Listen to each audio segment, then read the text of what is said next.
Greetings, everybody. Keith here. Hoping everybody's having a good day, enjoying life, living life, loving life. Want to remind everybody, please hit that like, share, and subscribe button. There's a PayPal link down there for anybody who wants to share some love. Always appreciated. And of course, the StreamYard link is down there for anybody that wants to join the panel.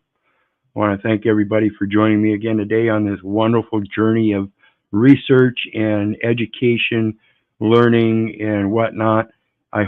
I can only hope that I explain it well enough that you can comprehend it. And tonight we're talking about contracting, subject matter, and personal jurisdictions.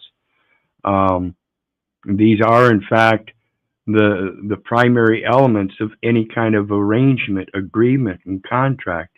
You have to have the contents of the contract and the parties thereto, the persons that apply to that contract.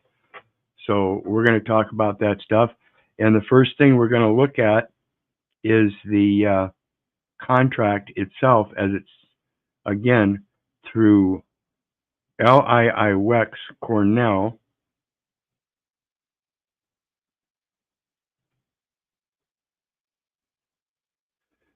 And I've got a banner up there that says, "Consider that I labored not for myself only, but for all them that seek learning." It's that, give a man a fish, you feed him for a day. Teach him to fish, you feed him for a lifetime. Then he can continue teaching others. Contract.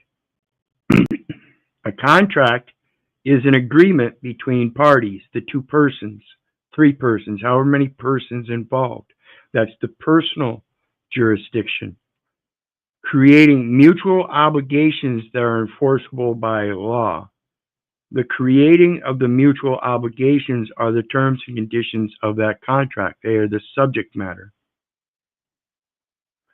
The basic elements required for the agreement to be legally enforceable contract are mutual assent. This is that creating the mutual obligations.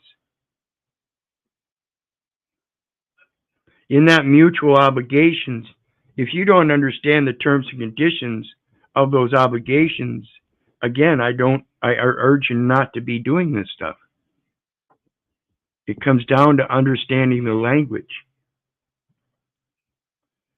Expressed by a valid offer and acceptance. I think that's UCC 3-102 if I'm not correct. Adequate consideration. Not benefit, but consideration, which would be something like just compensation for performing the expected obligation. Capacity. In order to be able to fulfill that performance of the expected obligation, you have to have that capacity. You have to be legally recognized in law. Legally recognized in law. That's that identification I've been talking about. Know thyself, the mirror, the equity. In order to receive equity, you must first come with equity. You must know the difference between yourself and the legalities, the legal fiction and the commercial fiction, these kinds of things. In some states, elements of consideration can be satisfied by a valid substitute.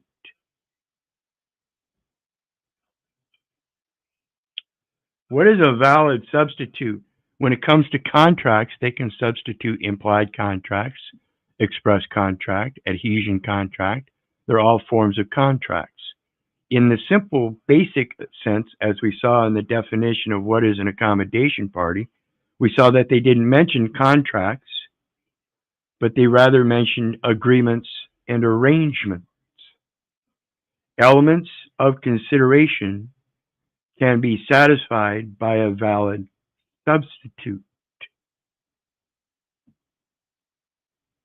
Possible remedies for breach of contract include general damages, consequential damages, reliance damages, and specific performance. That's the one I mentioned, specific performance. Get them to perform the obligation so mutually assented to. The reliance damages would be for the reimbursement of acting as a legally capacitated authorized representative as accommodation party and yet didn't receive the consideration, which would be the reimbursement. And I'm just merely asking the specific performance of correcting the ledger so that that reimbursement can occur. The reliance damages. You relied on my signature, and in that, I never received the equal consideration in that arrangement, agreement, contract, whatever it was that was implied. And then now you are trying to adhere to, and I am merely expressing the controversy. Background.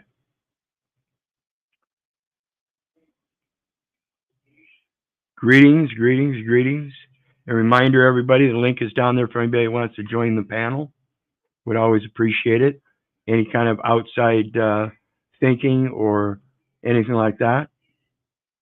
Background. Contracts are promises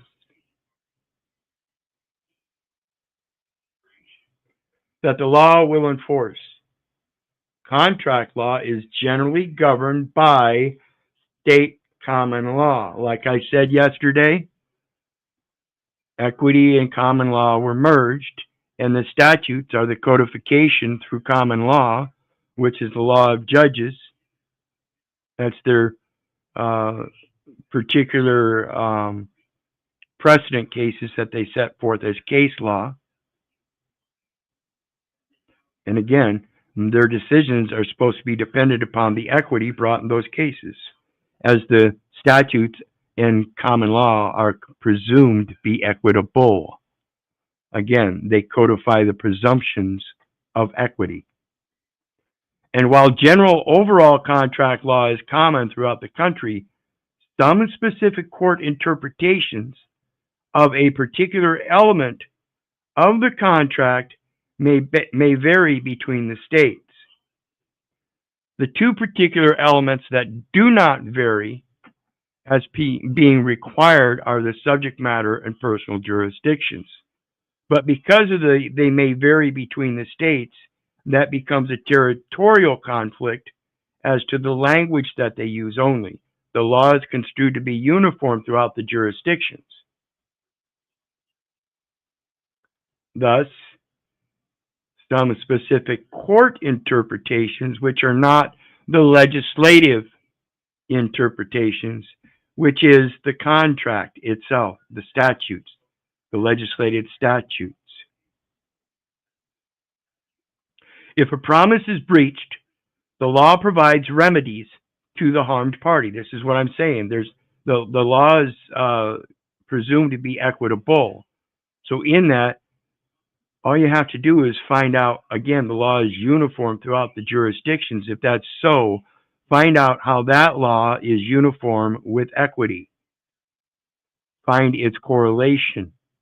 Find its equitable principle. Often in the form of monetary damages, or in limited circumstances, in the form of specific performance of the promise made.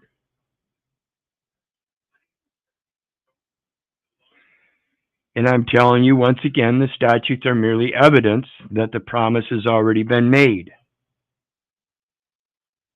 They have already taken into consideration a general way to express the terms of equity for the common man. And as long as that common man is reasonable and logical, he will comprehend that public contract and how it works and realize whether he has got the capacity to have a legally binding contract through the mutual assent of the very subject matter in that contract. Elements, consideration and mutual assent. See, this is the consideration, is your mutual assent has to be in concern of the knowledge of what that obligation is. Contracts arise when a duty comes into existence. because of a promise made by one of the parties. So a simple arrangement between myself and my neighbor that as soon as the chickens put out 24 eggs, I will deliver to him 24 eggs and he will exchange it for me and my services of doing all of this for 2 loaves of bread. That's my promise to him. In exchange, he agrees with mutual assent that when that happens, he will then hand over 2 loaves of bread. To be legally binding as a contract, a promise must be exchanged for adequate consideration. So it has to be within the mutual assent, the mutual obligations.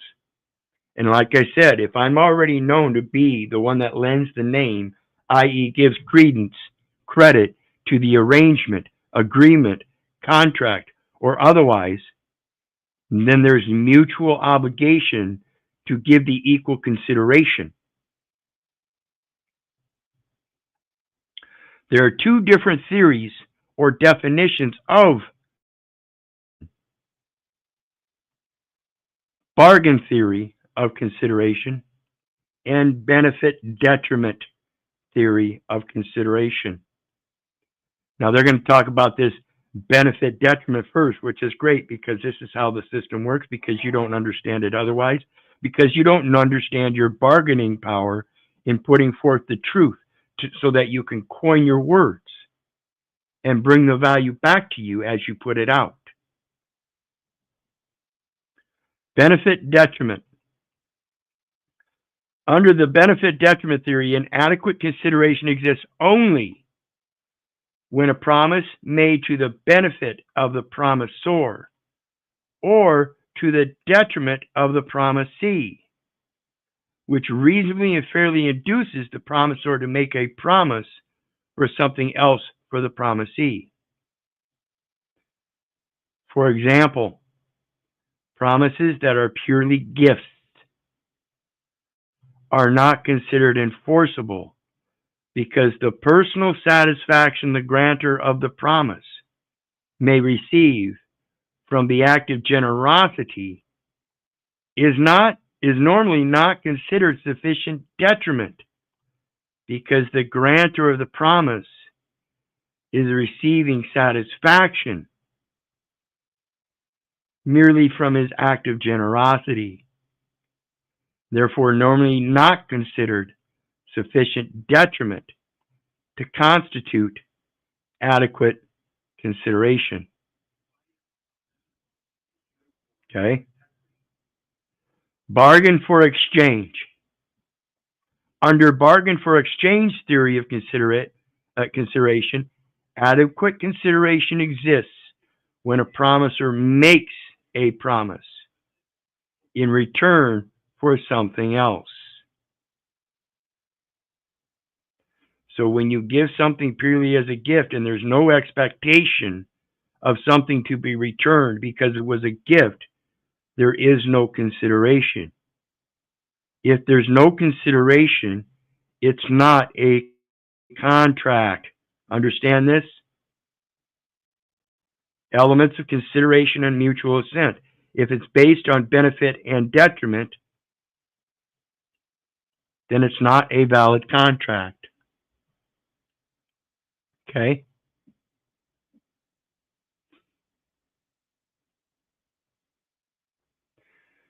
In other words, the bargain for exchange theory is different from the detriment benefit theory in that the focus in bargain for exchange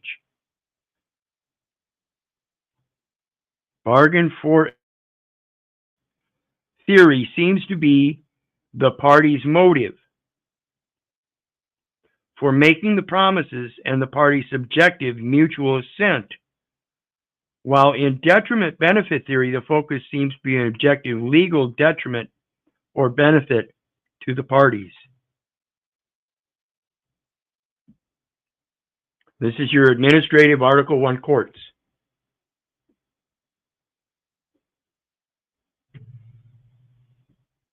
What do you think about who wins and loses?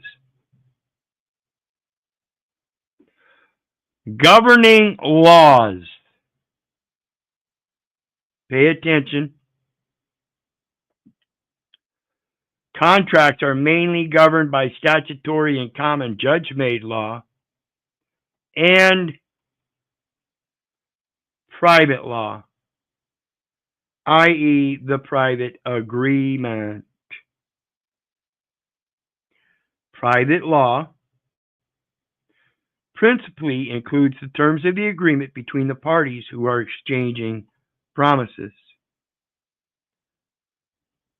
This is where you have to talk to Congress and create a private law. Like they create public laws and then file them on or record them on the Federal Register, registering them in the United States. Same thing. You can create a private law with supporting identification evidence known as the birth certificate and set your own private law, private agreement with the United States that any and all matters that arise from the United States, dual jurisdiction under the 14th Amendment and nexus with the 5th Amendment through the state in rem action, taking the thing that the federal courts will assert their personal jurisdiction in personam, because I have now surrendered that person to the United States so that the proper notice through diplomatic channels can be had. Greetings, Russ. How you doing tonight, brother? Greetings. I'm doing well. How about yourself? Good, good. Yes, it says in the courts, Fuzzy 75 says in the courts, are you not considered as gifting them some kind of property? Correct. And that's why you have to understand the concept of knowing yourself, what you're doing in these actions and performances that are similarly the performance of the functions of public office. You have to understand what they're presuming that you're doing and beat that presumption. And beating the presumption is by knowing the presumptions of equity, that this wouldn't happen without my mutual assent. In other words, I have to sign that document saying that I know the agreement. I don't understand your agreement if you're not going to use the bargain for exchange theory rather than the benefit detriment, as you make threats that if I don't fulfill this, before I've even signed, that you're going to take me to jail. Go ahead. Well, no, I mean, I was just going to say, I get all of the jargon, but isn't that financial instrument there to be used to move us all forward in life? Or well, yeah, but first understand it's not a financial instrument. Well, I get that. Right. It's just merely evidence of the identification that was created at the state level as a birth certificate, but according to the law, equity imputes an intent to fulfill an obligation. That birth is somehow supposed to be registered in the United States. Now, they don't have a birth registration in the United States, but you can use it as part of an agreement, using it as part of the identification of the parties involved in the agreement and showing and proving that that's the person and you're the living soul and you're surrendering the living person or the person to the United States in accordance with federal in personam jurisdiction. They now have the obligation of performance because they are in fact holding the person, and therefore they are the ones obligated for those financial transactions under the 14th Amendment. It's their creation.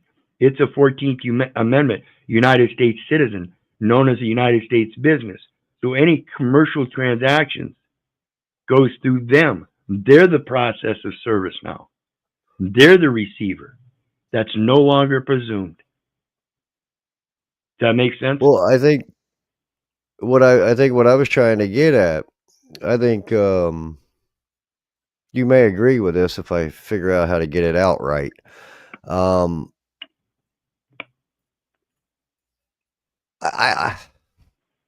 I believe that financial instrument or tool, whatever you want to call it, this contract and these services. Tool is yeah, it'd be best to be a tool.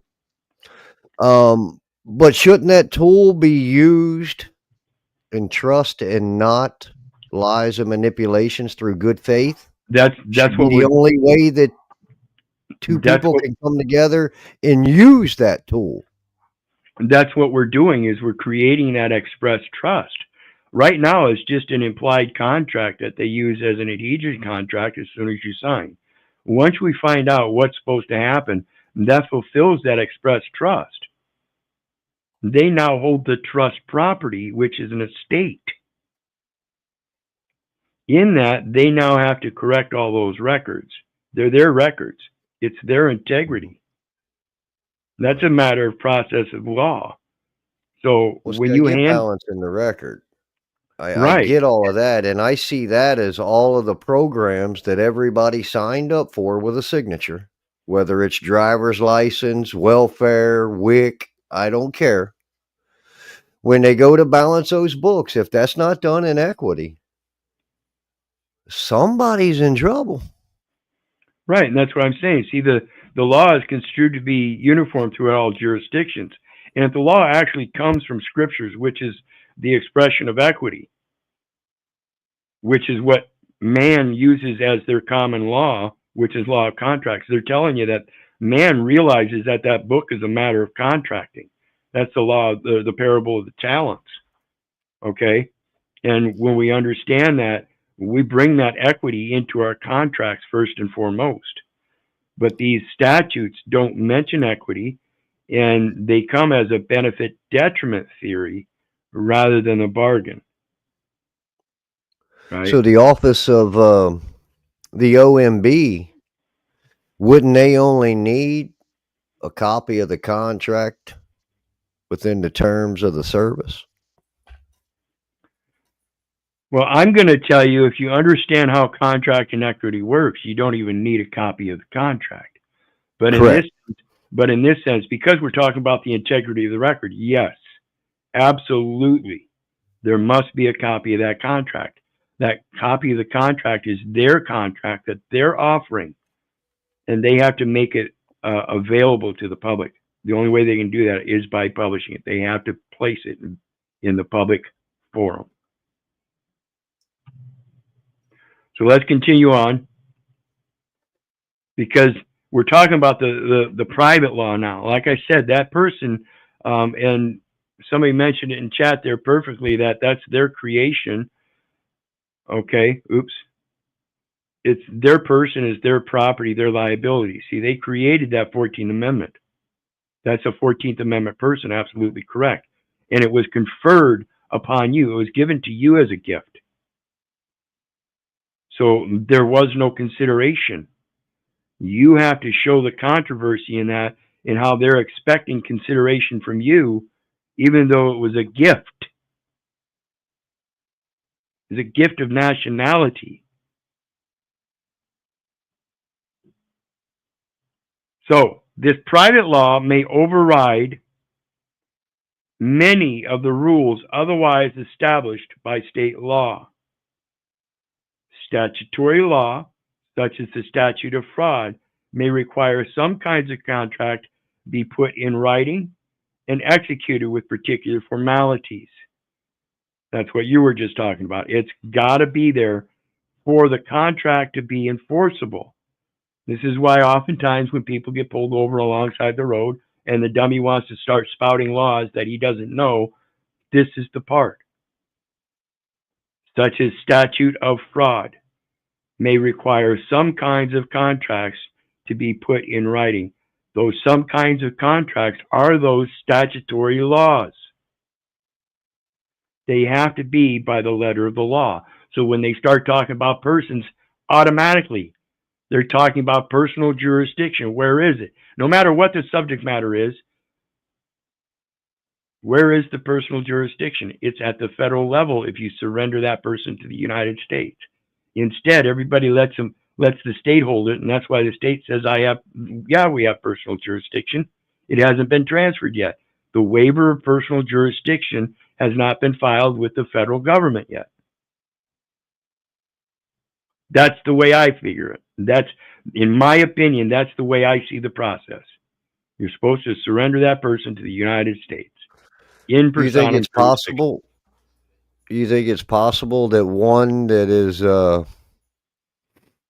acting in that public capacity as a servant? Now, this is just kind of my thinking on this whole setup. Those public servants are the ones that are supposed to be acting in good faith. And we're giving them a license to do something that it does otherwise Yep. Outside the house rules. Yep. So I think it falls right back to the word. So I have a problem out here anymore with everybody just thinking that this is that they could just lay on the couch and not do any of their own research, and it's going to be beneficial to them. When Yeah, I that's think it's actually going to be a detriment to them. right. And that's what disturbs me so much about these people that are just doing their job. They think they know their job well enough that they're just doing their job, when in fact, that's telling me that they have no desire to do better. None. None And I think whatsoever. the profit from the business would be the growth from the house rule. Correct. I Correct. mean, If I I don't know have a why way it's I so can, hard to get. if I have a way I can improve the business, I want to do it because that's going to improve my paycheck. They don't see that. They have no desire to do that. They're comfortable in their convenient spot without having to do anything else. You know, particularly things that are moral and ethical. They seem to try to get out of doing more things than Yep. doing things. And El Micah says, yep, that imperfect usufruct as you speak upon. Yeah, we're going to talk about that later on. This is probably going to take us till at least 10 o'clock, guys. Well, that 3 hours. public service could be considered a contracted, outmixed benefit system. And Crystal Shaman says, does each state have some type of sovereignty in regard to state laws as compared to federal laws? Yes, they do. Each state maintains their own sovereignty, but in that, the laws be uniform throughout all jurisdictions, and in the Constitution, they protect equality of the law among the states. Okay, so there's two places you correlate it with state UCC, the law is construed to be uniform throughout all jurisdictions. That's what the states use. Their statutory code is actually a commercial code. And then the federal code talks about in the Constitution, the equality of the law among the states. So it is uniform, and now it's just a matter of correlating it with the scriptures. What tells us the law is uniform throughout all jurisdictions in the scripture? John 1:1, in the beginning was the Word. If the law is construed to be uniform throughout all jurisdictions, all they're doing is just changing the word throughout the jurisdictions. Basically, it has the same intent, though. This is why we go to the intent of the law. So, where were we? Otherwise, the parties may enter into a binding agreement without signing a formal written document. That's why I say it doesn't have to exist. But in their statutory law, it must. Private, otherwise, me and Russ together, we can have our own private contracts that don't even need to be written up because they're simple arrangements, simple agreements between the two of us that we promise to each other, including that performance. On Friday, I plan to have 24 eggs gathered up. I'll bring them over, and I need a couple loaves of bread. Does that sound kosher? Sure, I can do that. Okay, I'll see you Friday, Russ. It doesn't need to be written up. It's that fucking simple. And the good faith and fair dealings is implied in it, just like many of the other presumptions of equity. Word you bond. Yep. For example, Virginia Supreme Court has held in Lucy versus Zemer that even an agreement made on a piece of napkin can be considered a valid contract if the parties were both sane and showed mutual assent and consideration. Most of the principles of the common law of contracts, like I said, common law is that of contracts, okay? again, you're bound by your words, are outlined in the Restatement of Law, Second Contracts, published by the American Law Institute. So you can go look that up. Now, the Uniform Commercial Code, whose original articles have been adopted in nearly every state, represents the body of statutory law, okay, that governs important categories of contracts. The main articles that deal with laws of contracts are Article 1, the general provisions, Article 2, sales, sections of Article 9, secured transactions, govern contracts assigning the rights to payment in security interest agreements.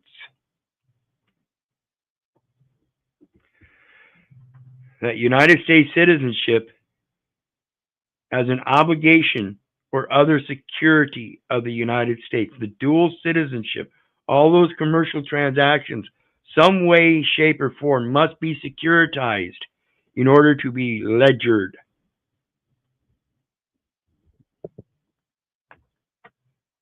They have to tie to the general ledger of the United States. They are all funded through the general ledger. If I'm the one signing, i.e. lending the name, aka credit, then am I not the one that gives credence to all of those obligations and other securities, whether it be at the federal or state level?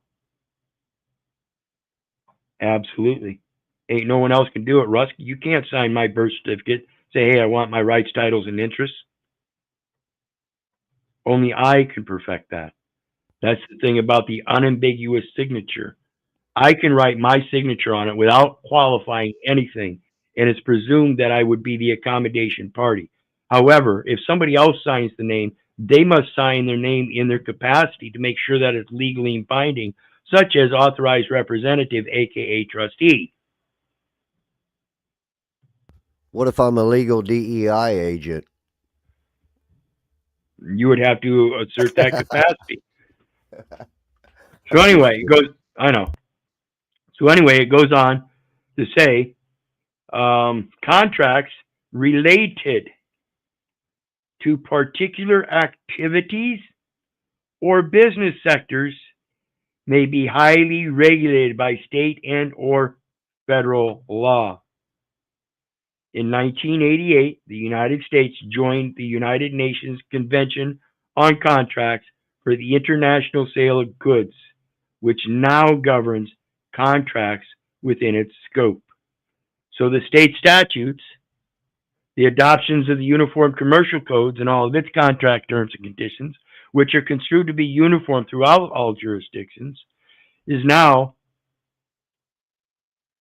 United Nations Convention on Contracts for the International Sale of Goods as its guide, now recognized, because it now governs contracts within its scope in those foreign trade zones. You know, the zoning improvement plan, the zip codes that you use on the address. That's evidence that we're dealing with the United Nations Convention on Contracts for the International Sale of Goods, and that their statutory codes, which are administrative, are holding you to their domestic code as if though you are one of them. A misidentification in the subject matter of the obligations written in those statutes, which are contract terms and conditions. Remedies for breach of contract damages. If the agreement does not meet the legal requirements to be considered a valid contract, the contractual agreement will not be enforced by the law. And the breaching party will need to indemnify the non-breaching party. All I need to do is show that the contract is not valid because I was not aware. One of the elements for mutual assent is I must be aware of those terms and conditions. Had I known what these terms and conditions by their very use of their definitions were before, and known that I was in fact the accommodation party, the one lending the name, i.e. giving credit to the agreement, I would have asserted so and never claimed to be the debtor. Instead, I was indoctrinated and induced through the public education system that I had to have a Social Security number and use it accordingly as a debtor. As I try to improve my credit score by taking out loans, even though I was one giving credit to the arrangement. Funny how that works. That is, the plaintiff, non-breaching party, in a contractual dispute, showing the controversy is all, suing the breaching party. I'm not suing the breaching party, and I'm not saying it's breach of contract. I'm saying there are errors and omissions. In equity, we deal with it differently. We do it in private arbitration. This is not a matter of bringing a dispute into the courts. This is a matter of full acquittance and discharge, wherein no person shall be held liable in any court. May only win expectation damages when they are able to show that the alleged contractual agreement actually existed and was a valid enforceable contract.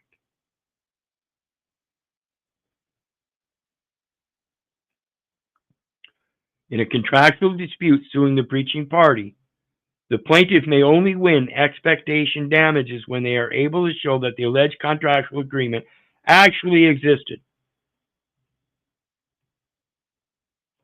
In other words, you have to go back and show that you were actually aware that you were the accommodation party, signed all these instruments all your life, and just didn't make it aware until now so that you could show them the error of their ways. It's not the way it happens. I have to admit that I was a bitch-ass slave, the fucking idiot, the fool, the one that didn't realize he was the accommodation party and filled out loan documents so I could pay back the loan and improve my credit. Had I known different, I'd have never done those things. I would have asserted that you have to realize that according to the presumption as the accommodation party, whether I sign this document or not, if you move forward in my name, I am in fact the creditor, and you have to give me mutual consideration. Particularly if you have unjust enrichment and use that name without my mutual assent, because statutorily that would be fraud. The unambiguous signature of the authorized representative. In such a case, expectation damages will be rewarded, which attempts to make a non-breaching party whole. See, that's all I'm doing. I didn't breach anything, and I'm not claiming anybody else did either. I'm claiming there were mutual mistakes in the mutual assent that might and could have caused both parties harm. How? Because, of course, the record reflects inaccurately, so therefore the integrity of their record has been harmed. And again, though I've been harmed, I have to accept my own culpability in that for not knowing. So please forgive me as I forgive you our trespasses. The Lord's Prayer is very important in this stuff, folks. It's a major element of equity.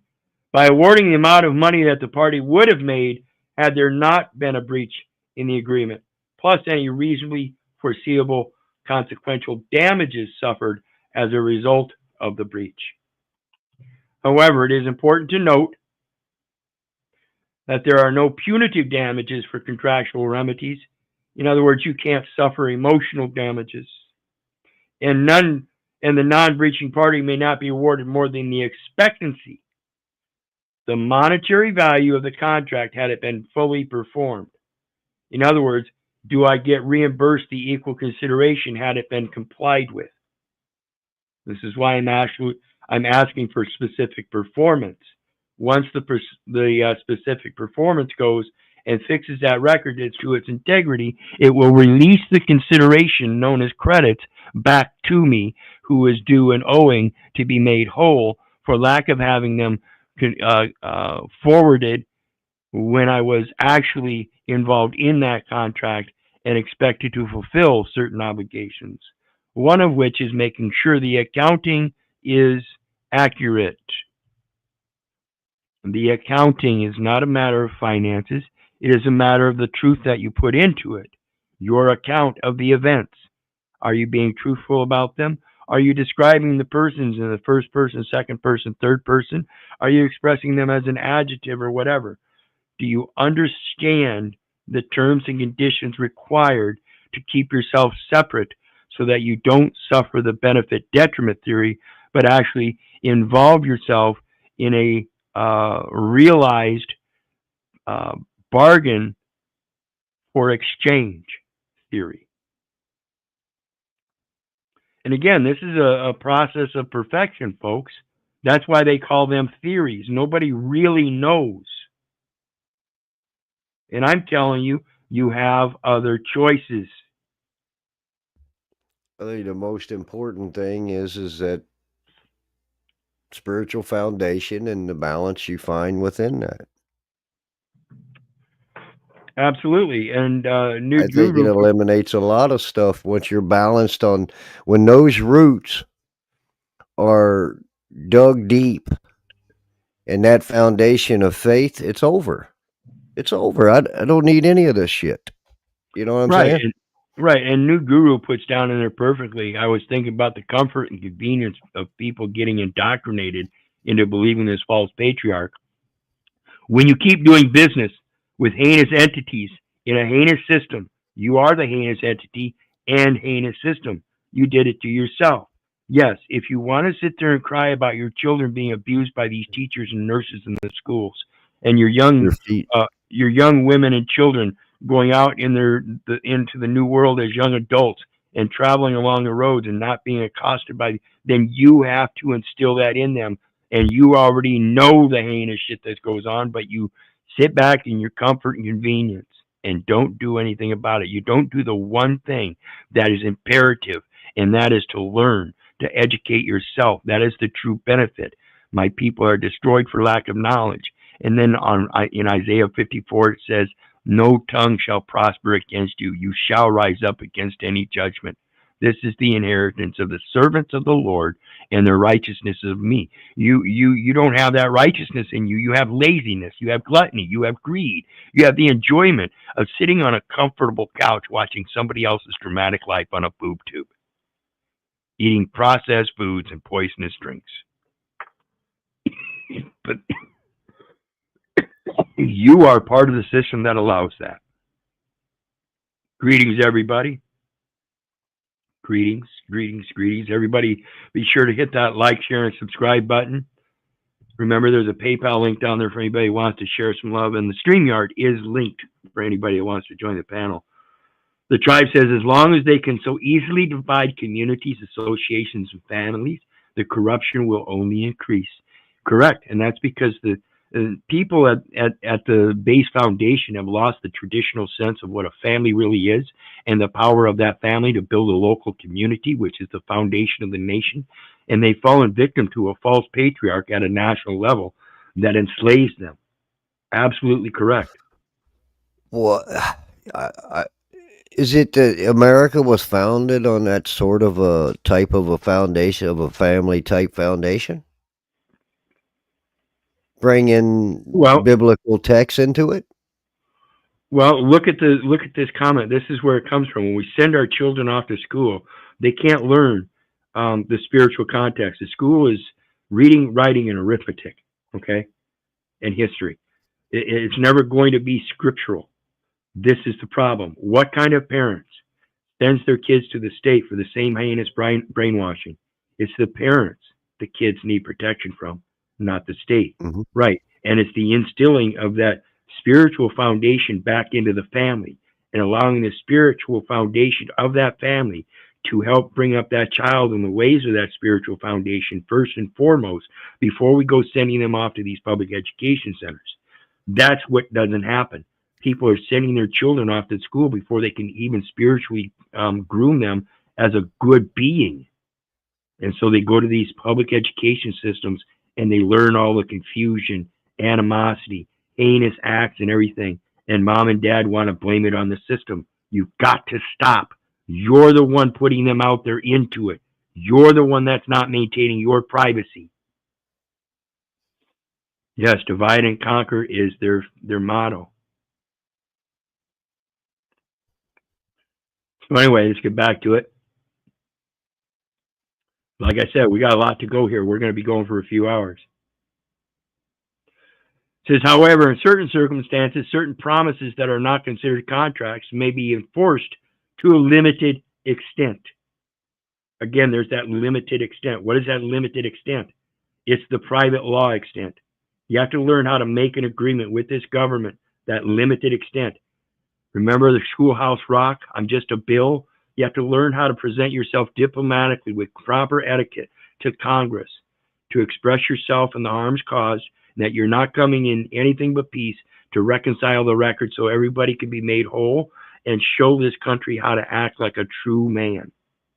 You're not here as a belligerent or a combatant. You've got a high school diploma for a reason, and sadly enough, most people don't exude that, but hopefully I can, showing you that high school diploma is a matter of diplomacy, a matter of learning etiquette in the language that I use in addressing other people, no matter what their titles are, by understanding what those titles are and helping communicate with them. If one party has made reasonable reliance to his detriment on the assurances promises of the other party, the court may apply an equitable doctrine of promissory estoppel to award the non-breaching party a reliance damages to compensate the party for the amount suffered as a result of the party's reasonable reliance on the agreement. What do you see there, Russ?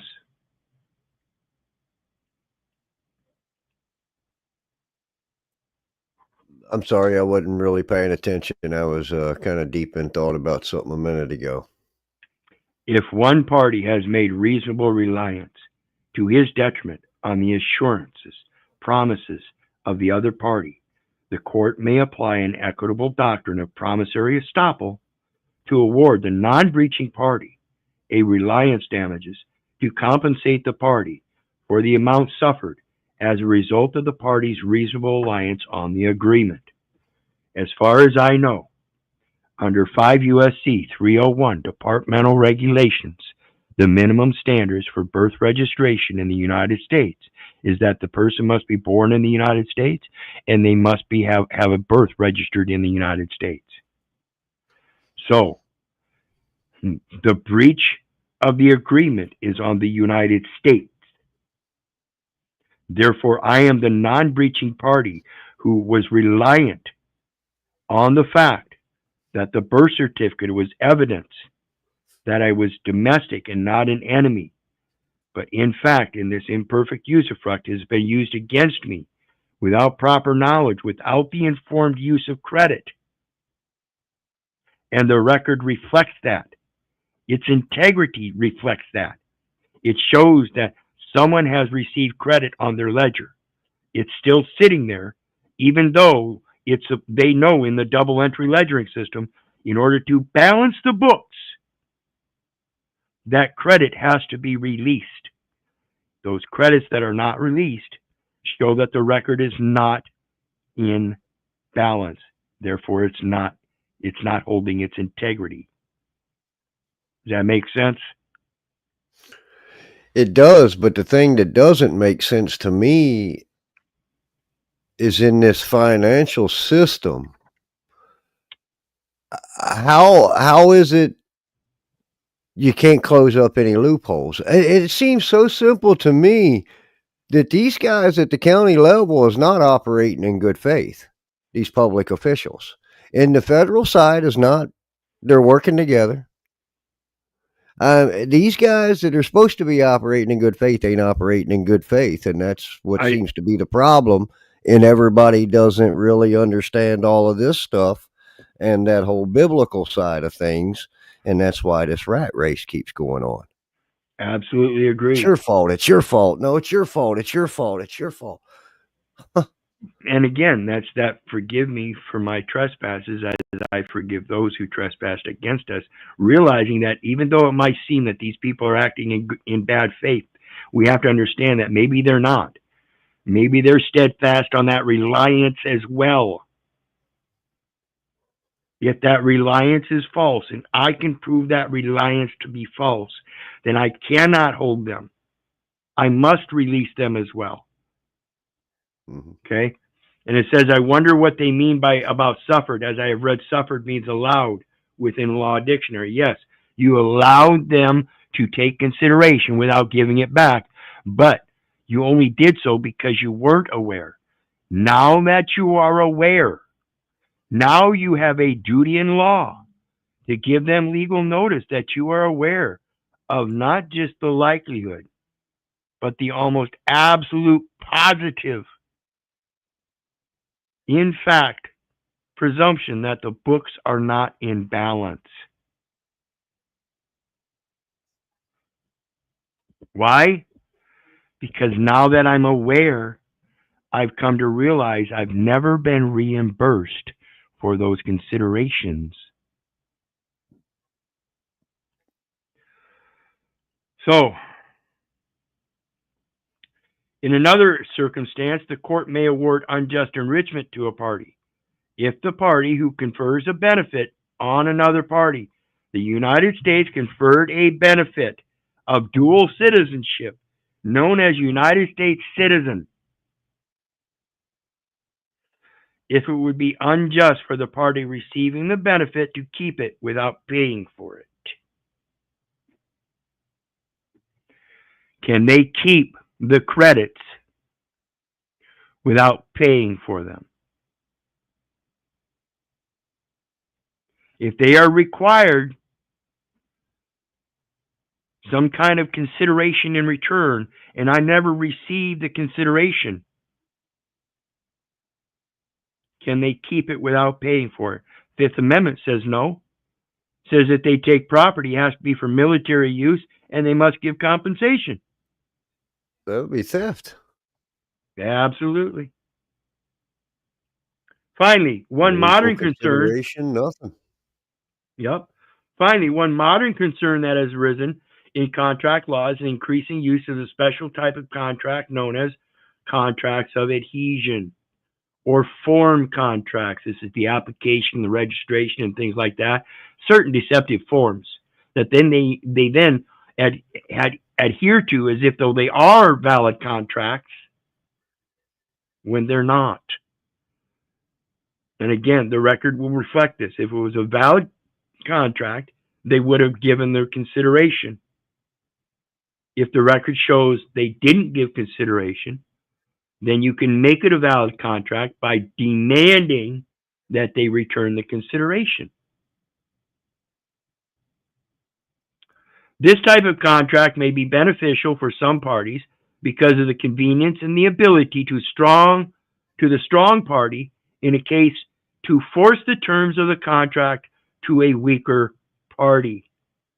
Examples include mortgage agreements, lease agreements, online purchase or sign-up agreements, etc. In some cases, courts look at these adhesion contracts with a special scrutiny due to the possibility of unequal bargaining power, unfairness, and unconscionability. The unawareness.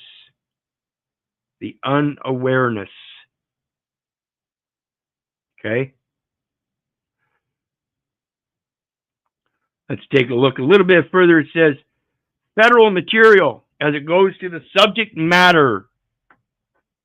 Public contracts are federal statutes or U.S. Constitution, one of the two. Okay?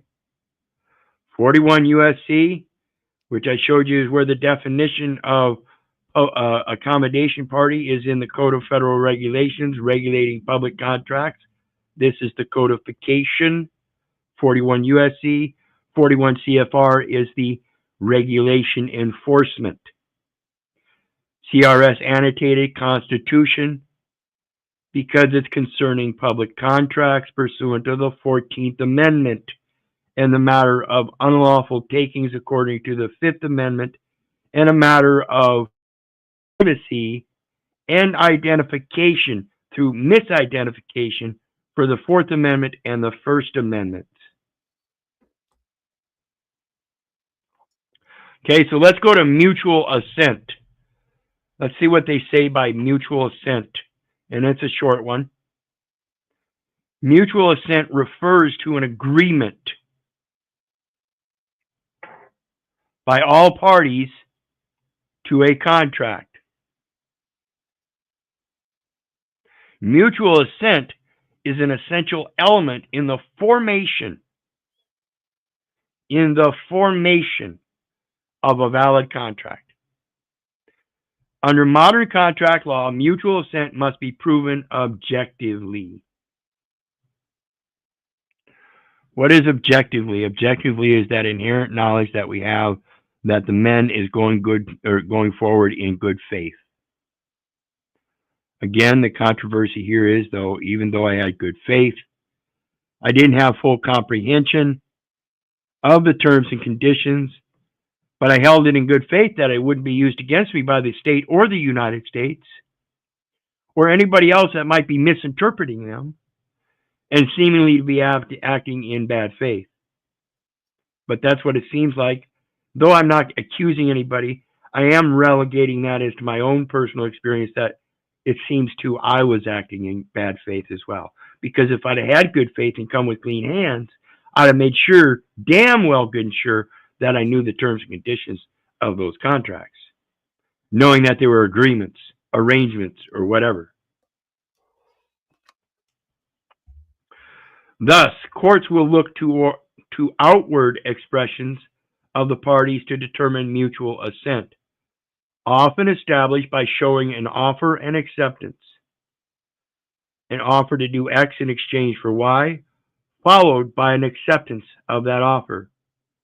Mutual assent is closely related to the concept of meeting of the minds, which requires that the parties to a contract agree to the same terms, conditions, and subject matter. Okay? Subject matter would be the process of producing 12 eggs and the process of making a loaf of bread. Terms and conditions would be the time of delivery, place of delivery, who would bring it, who would accept it, service process, who's going to serve it, who's going to receive it. Simple things like that. Okay? So let's take a look at the next one, which is that subject matter jurisdiction. Subject matter jurisdiction is the power of a court to adjudicate a particular type of matter. Traffic code enforcement as opposed to child support, this or that.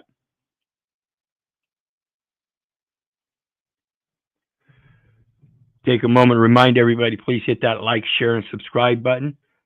Okay, there's a PayPal link down there for anybody who wants to share some love. All is appreciated. And New Guru says, due diligence always rests on the agent, not those you do agreements with. Let he who be deceived be deceived. This is that caveat in most of your commercial contracts for sales and goods and stuff is buyer beware. That's the thing about coming with clean hands. Buyer beware. You have to understand the terms and conditions in those agreements. And I want to remind everybody there's a link down there for anybody who wants to join the panel. All are appreciated. Subject matter jurisdiction is the power of a court to adjudicate a particular type of matter and provide the remedy demanded. Okay? If you want an equity remedy, you have to contract it, and you have to contract it with the proper parties. Personal jurisdiction and subject matter jurisdiction. A court must have jurisdiction to enter a valid, enforceable judgment on a claim. Where jurisdiction is lacking, the validity of a judgment can be retroactively challenged.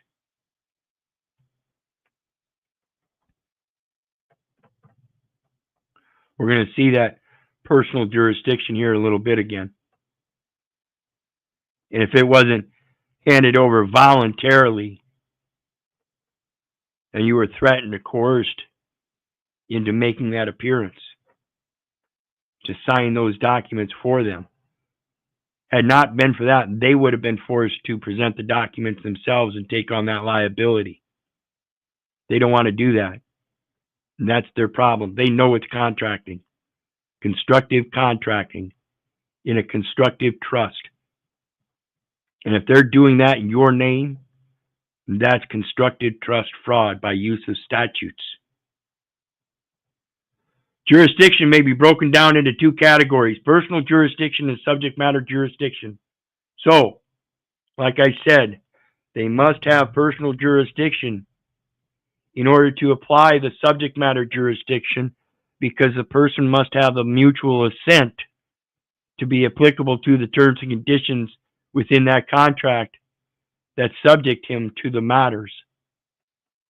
Subject matter. While personal jurisdiction governs where the parties may be heard, subject matter jurisdiction governs what court can hear specifically.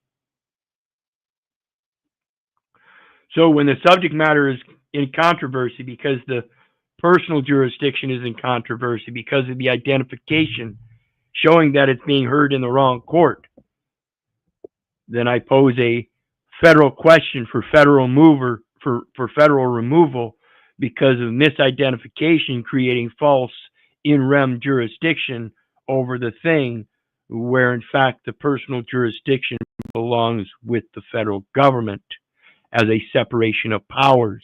So the state doesn't maintain that they have both personal and subject matter jurisdiction over somebody that is not knowing and unaware.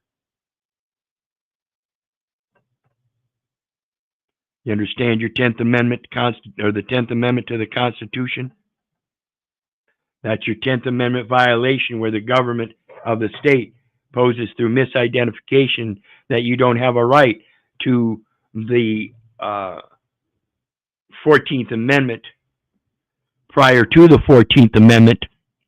In the 10th Amendment, wherein the power is so delegated to the United States in the Constitution, are left to the states or the people.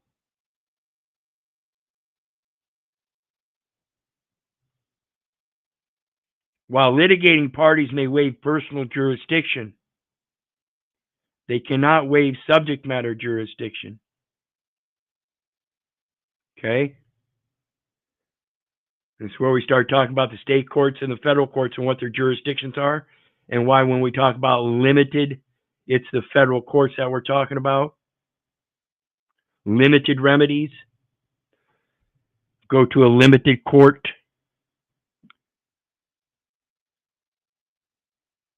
In federal court, under the Federal Rules of Civil Procedure, a motion to dismiss for lack of subject matter jurisdiction is considered a favored defense. This is a Rule 12B defense, 1 through 7. In federal court, under Federal Rules of Civil Procedure, a motion to dismiss for lack of subject matter jurisdiction is considered a favored defense. It may be raised at any point in the litigation process, even if the parties had previously argued that subject matter jurisdiction existed. Pay attention and learn how to understand this. Read between the lines. It says it may be raised at any point in the litigation process, even if the parties had previously argued that subject matter jurisdiction existed, telling us that there is a possibility that subject matter jurisdiction doesn't exist. You guys understand the public contracts and the federal constitution and its tie in earlier? It's saying that there cannot be a subject matter contract without constitutional allowance and enforcement. because they're all some sort of public contract using the 14th Amendment and clarified with a distinct separation of powers under the 10th Amendment. In fact, the court may dismiss a case sua sponte on its own for lack of subject matter jurisdiction. See Federal Rules of Civil Procedure 12b-1. 12b-2 is lack of personal jurisdiction, limited jurisdiction, and general jurisdiction. Because a court is required to have subject matter over the claims it hears, the legislature can impose limitations on what it can hear. For example, Congress limited the subject matter jurisdiction of the United States Tax Court to cases related to taxation. Thus, that court does not have subject matter jurisdiction over any other matter. Like I said earlier, traffic court does not have jurisdiction over custody or child support, things like that. Pay attention here, folks. Federal courts are courts of limited jurisdiction. To bring an action in federal court in personam, the plaintiff must find a constitutional congressional basis of subject matter jurisdiction for the federal court to hear the claim.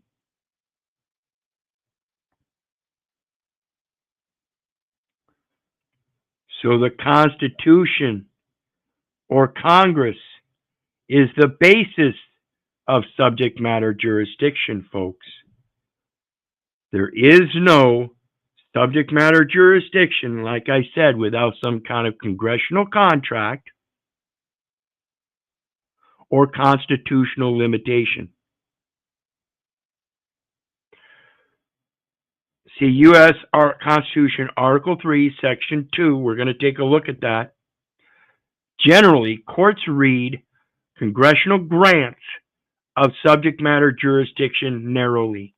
In other words, it is in fact Congress that grants subject matter jurisdiction, and they do so narrowly. In other words, they limit it and tend to resolve ambiguities in favor of denying jurisdiction.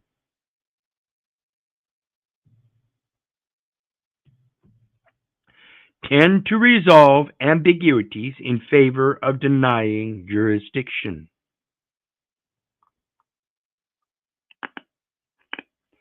So once the state has a resolution of the ambiguities, and I sign on their documents and instruments, it is made clear that I am not held to any liabilities. They've been given notice. Most state courts are courts of general jurisdiction. State courts are presumed to have power to hear virtually any claim arising under federal or state law, except those falling under the exclusive jurisdiction of federal courts. So if the person is removed and surrendered to the United States Supreme Court, now that Supreme Court has the ability to hear that claim because it has the power, and it breaks the presumption of personal jurisdiction at the state level. Again, this is just my opinion, and this is how I intend to move forward with my presentation of documents. However, for pragmatic reasons, some states may deny subject matter jurisdiction to specific claims, such as those arising in other states. Another good reason why we surrender it to the United States for their, again, ability to resolve the matter at the national level, just like equity will take jurisdiction to avoid a multiplicity of suits. That way, any state that I might have possibly used that identification in would avoid the same suits in multiple states. And again, it's not actually a suit in law, it's a suit in equity.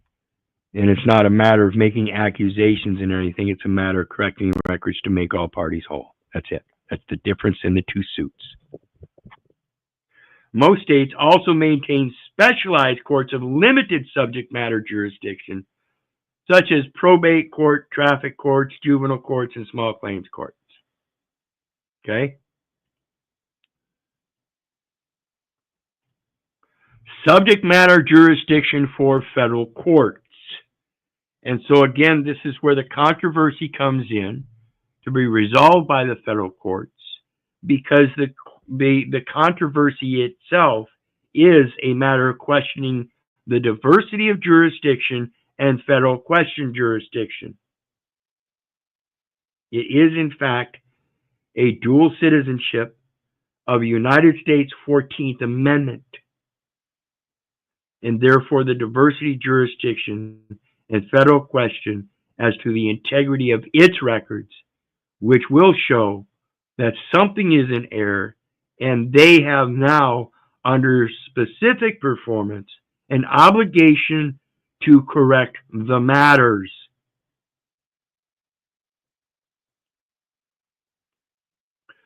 Diversity jurisdiction generally permits individuals to bring claims in federal court where the claim exceeds $75,000, and the parties are citizens of different states. See 28 U.S.C. 1332. For example, if a citizen of New York sues a citizen of California for $75,001 or greater, a federal court would have subject matter jurisdiction to hear that claim. Okay? This is because somebody from New York is of a different nationality than one from California. One is a New Yorkan, one is a Californian. Both suing in their capacity of persons as United States citizens in a federal court.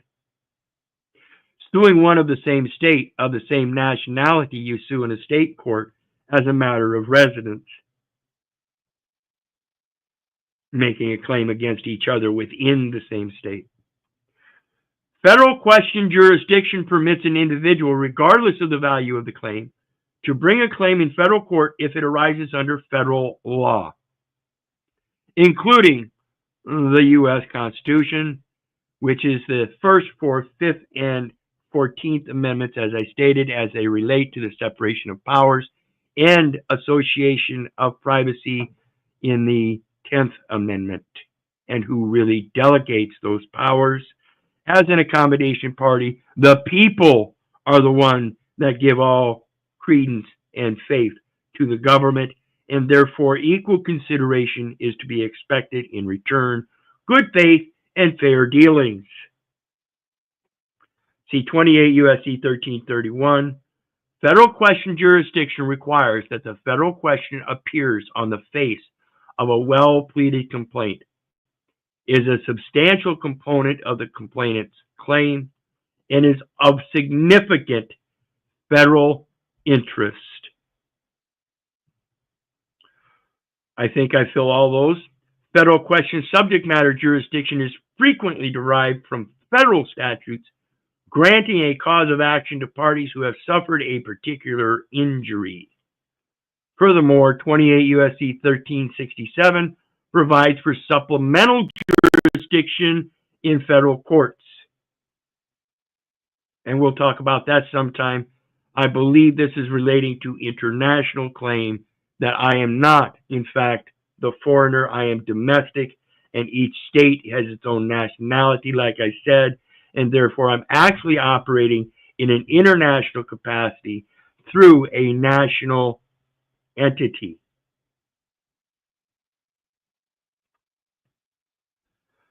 It allows a federal court to hear a claim over which it does not have independent subject matter jurisdiction if the claim is related to a claim over which the federal court does have independent jurisdiction. And that's that nationality claim, the misidentification, state resident, and United States citizen. No, I'm not. I'm an Iowan by the international standards as a nation of its own, a nation state. Jurisdictional division and federalism. Pay attention.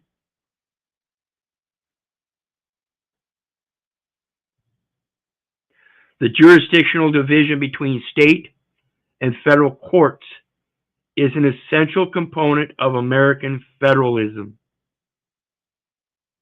This is why I mentioned the states and their national status. Oops, looks like we lost Russ.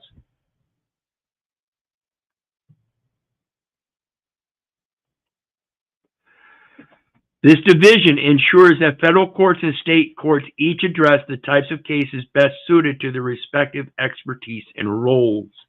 This is a matter of the 10th Amendment. Okay? Federal courts possess exclusive jurisdiction over certain subject matter of national significance. And that is the identification at the state level in person as either a state of Iowa, presumed employee, agent, otherwise, or a national republic of Iowa as a matter of a state or a republic national of the American federalism. Federal courts possess exclusive jurisdiction over certain subject matter of national significance.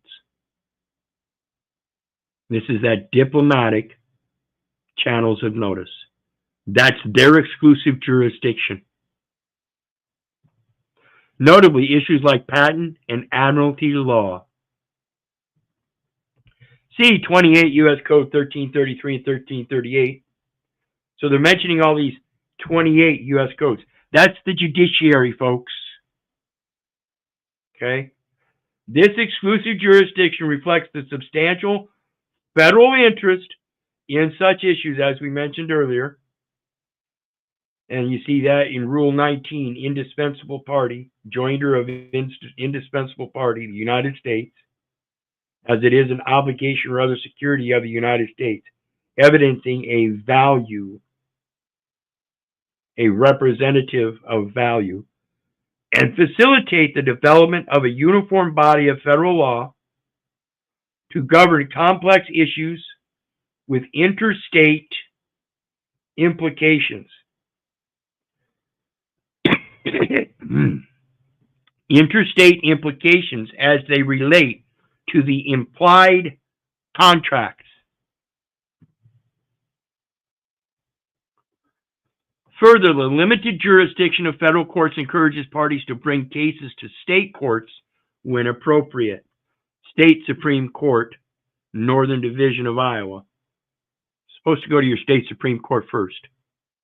Okay? Federal court encourages parties to bring cases to state courts when appropriate. And so the appropriate bringing of the case to that state court is for the federal removal because of federal question because of the diversity of citizenship, the dual citizen, that has not properly been recognized by the United States because it wasn't registered with the United States. Therefore, by reason and logic, should be surrendered to the United States so that they could perform expressly, specifically, their part of the obligation of correcting the records as to its integrity, balancing everything so that it matches or balances the general ledger. This helps prevent excessive federal judicial intervention. Less ledgering. That's what the judicial thing is about, is the ledgering, is the commercial aspect of the value system. And channels claims into courts that are most knowledgeable about the applicable law. Okay? In many areas, federal and state courts also have concurrent subject matter jurisdiction. This gives parties the flexibility to choose the forum, as it relates to forum shopping, that they believe will be most advantageous to their case. And so the forum shopping I choose, again, is the federal removal as a matter of federal question because of the diversity of citizenship as it relates to the 14th Amendment and not properly being registered. The concept of subject matter jurisdiction also extends beyond the domestic sphere and influences international law. I can't express this enough, folks. You have to understand that you are one, in fact, at the international level. Yes, John says, courts are nisi prius. They will proceed if no objection. I object to the personal and subject matter jurisdiction as well as the other 5 points of 12B, Federal Rules of Civil Procedure, for lacking a complaint on which relief can be had because you're making a complaint against a U.S. person, and I guarantee you lack subject matter and personal jurisdiction because they're the ones holding the person in personam, which is their subject matter. State subject matter jurisdiction is in rem, property, the rights and interests. Well, if they have the rights and interests, how come it's the United States that holds the person? You think they've got better rights and interests in the person than the United States does? It could only be concurrent. Therefore, they must agree that I am the accommodation party, and they have to give me credit. Again, I think surrender of the person to the United States forces that correction of the record. For example, issues frequently arise involving the jurisdiction of international criminal tribunals, like the International Criminal Tribunal of Rwanda. Here, subject matter jurisdiction also holds international political significance, as parties must decide the degree to which a supranational tribunal can affect persons traditionally subject to domestic law. In other words, this is the thing of an outside entity holding a tribunal saying you're subject to it as a supranational tribunal. That's what's happening. These administrative tribunals are supranational tribunals throughout the states. They traditionally don't have enforcement on domestic law, traditionally, because that's the common law. But under common law, again, like I said earlier, the statute codified the presumptions of equity, and that's what they use for their common law.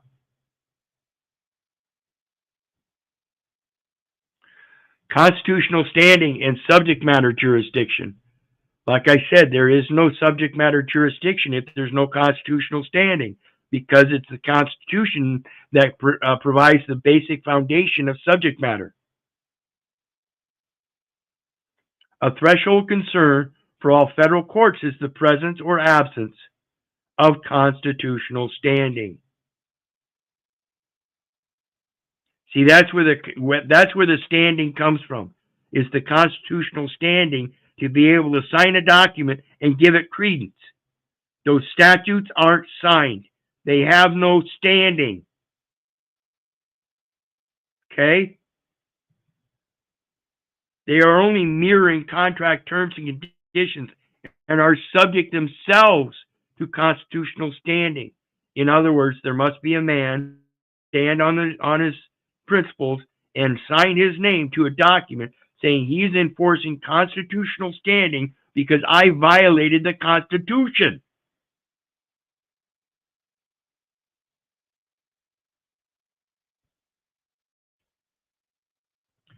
Article 3 of the Constitution requires federal courts to adjudicate only cases or controversies. Cases or controversies, which must comprise an actual injury that can be redressed. Is it injurious to the United States itself if their records do not maintain integrity? So it's not just a matter of having caused myself harm. It is injurious to the United States, and will continue to be injurious to the United States, and therefore a bill P.I.G.S.C.U.N.T.S to prevent any further harm, not just to myself, but to other parties involved, an effort to make all parties whole. C.O.W.A.R.D.S versus Defenders of Wildlife. Subject matter jurisdiction does not exist in the absence of constitutional standing. Again, like I said, if there is no constitutional standing, they have no subject matter. Their subject matter must be founded on constitutional standing.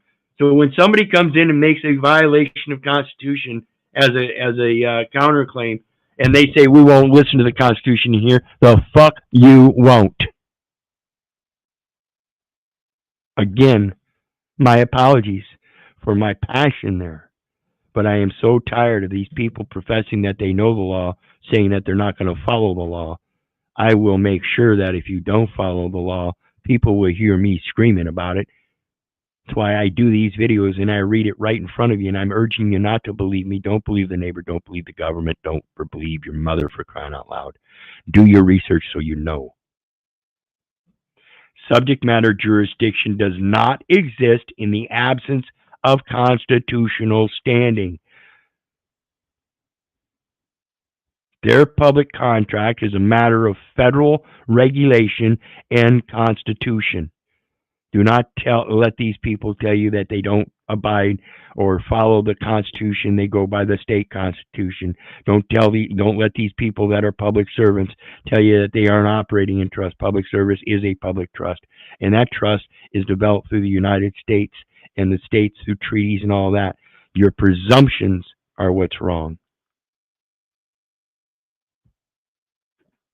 The presumption that this Constitution won't be spoken about in this court is bullshit.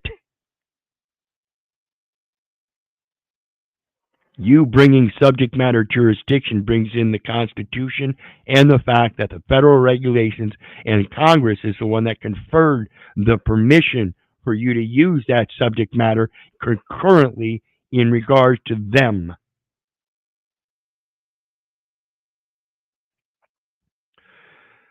This restriction prevents courts whose members are not elected and are therefore not politically accountable from overstepping their judicial role by making legislative decisions. This is why they overturned the Chevron doctrine, because these administrators have been doing exactly this. They have been overstepping their judicial role by making legislative decisions, by interpreting the terms and conditions for themselves so that they could unjustly enrich themselves over people that were unaware. I do see the bad faith dealing. I'm not going to make that accusation, but I'm certainly going to scream as to the harm and detriment caused, not just to myself, but to the United States, and tell on the bitches. In this way, the standing doctrine and subject matter jurisdiction work in tandem to facilitate the separation of powers. Any questions as to the comprehension of that 10th Amendment and what I know about it and how I'm expressing it here? Please ask questions. That tells us who initiated the Constitution and who drew up the contract terms and conditions of those public contracts that are regulated by the federal government. It was we the people. We the people do all of this stuff, and I'm urging we the people to wake up and learn and comprehend what you're doing to yourself. It is not the federal government doing it. It is not these people that are acting in bad faith dealing. They too were indoctrinated just like you. Now that you're learning this stuff, as I'm showing it to you, hopefully, you now have a duty to express it. So again, don't believe me, don't believe the neighbor, don't believe the government. For crying out loud, don't believe your mother. Do your research so you know. Do your research until you comprehend it, because I can explain it to you, but I cannot comprehend it for you. Therefore, even though I believe I'm teaching people here, I cannot say that I know you comprehend it right here and now. You may have to rewatch this video time and time again. You may be one of those ones that only has to watch it once and takes qualified notes and says, ah, bingo. I don't know. All I'm doing is my duty to express it so that you have, because I know you have the right to know, and you may be listening, and therefore it's up to you to do your diligence to research it so you can comprehend it. So let's look at Article 3. Section 1. Article 3, Section 1. The judicial power of the United States. The separation of powers is the subject matter jurisdiction. A declaratory statement is the subject matter jurisdiction of the judiciary. Therefore, you provide that to the administrative law judge in your local district court as a declaratory statement for declaratory relief, seeking a declaratory judgment. They are supposed to listen to that expression as a duty, as a matter of redress, because they have addressed you wrong in person. It is a misidentification. The diplomatic address has been misconstrued as I am one of the powers, and that must be made distinctly clear. I'm not one of the ones subject to the power in person. Shall be vested in one Supreme Court, and in such inferior courts as the Congress may from time to time ordain and establish. The judges, both of the Supreme and inferior courts, shall hold their offices during good behavior, and shall at stated times receive for their services a compensation, that consideration, which shall not be diminished during their continuance in office. The Judicial Officer Department is a neutral and independent forum within the United States Postal Service, comprising of the judicial officer, the administrative law judge, and the Postal Service Board of Contract Appeals.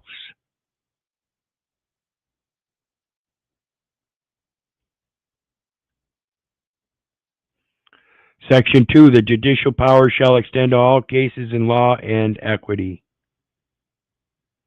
So I'm not bringing a case in law, I'm bringing it in equity as a matter of controversy because the integrity and it needs to be corrected, arising under this Constitution, not under the 10th Amendment as a constitutional issue of the United States or a constitutional issue of the states and their delegated powers, but the delegated powers that I give to the Constitution through mutual assent.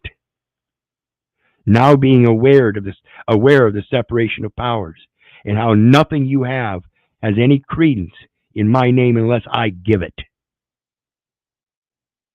The laws of the United States and treaties made or which shall be made. So that's basically what I'm doing is I'm making an arrangement, an agreement, a contract, a treaty, an amnesty, an armistice, the right to bear arms, an armistice, under their authority, to all cases affecting ambassadors, other public ministers, and consuls, to all cases of admiralty and maritime jurisdiction, to controversies to which the United States shall be a party,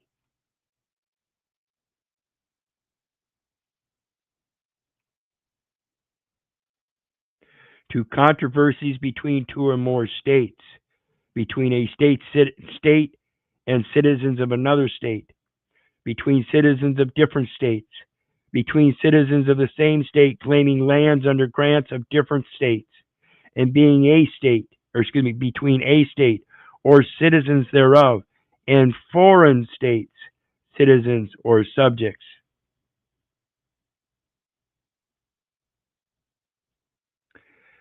In cases affecting ambassadors, other public ministers, consuls, and those in which the state shall be a party, the Supreme Court shall have original jurisdiction.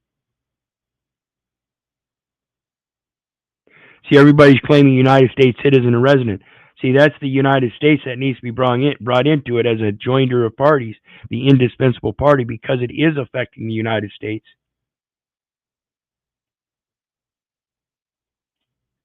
right? And it's affecting an ambassador, other public minister, and consul. They consult me every time they want an application, registration, license, or anything filled out by me. They consult me. I am the consul. And I'm supposed to be the ambassador of the minister of the ministry of God. So I seek counsel in him so I can rightly divide the word. Make sure it's true. In all the other cases before mentioned, the Supreme Court shall have appellate jurisdiction. Okay? Appellate jurisdiction. So you can appeal the state court's jurisdiction to the federal court, federal Supreme Court, both as to law and fact, with such exceptions and under such regulations as the Congress shall make. So this is courts of law through appellate. See, I'm not going through appellate. I'm giving a declaratory statement, requesting declaratory judgment for declaratory relief through the judicial branch. And I can do that at the local state court, addressing it to the state Supreme Court for that decision by the judicial element, not the administrative law judge, but the judicial officer.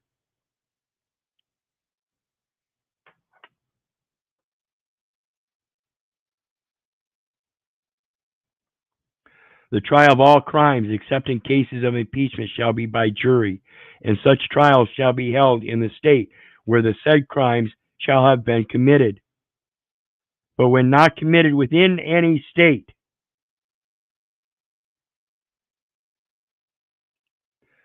the trial shall be at such place or places as the Congress may by law have directed.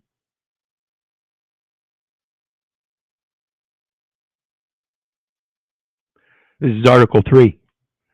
And I'm telling you, those Article 1 courts, those are corporate courts. There's one form of action, the civil action. And if you're in one of those courts and they're calling a traffic infraction a crime, guess what? You've been duped. Section 3.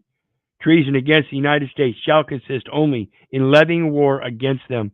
So again, when you levy a war through battle of the forms against the United States, by making a claim against one of their persons, you have to request them first if you can file a claim in your courts. And your courts are their courts. Not a good claim to make, folks.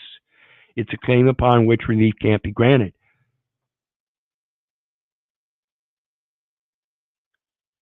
Or in adhering to their enemies, giving them aid and comfort.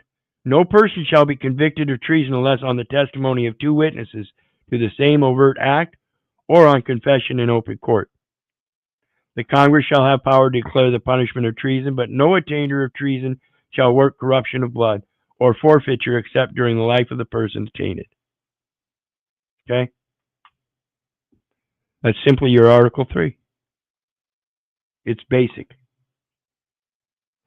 Okay, let's go on to that personal jurisdiction we were talking about earlier. And if the court can't obtain personal jurisdiction,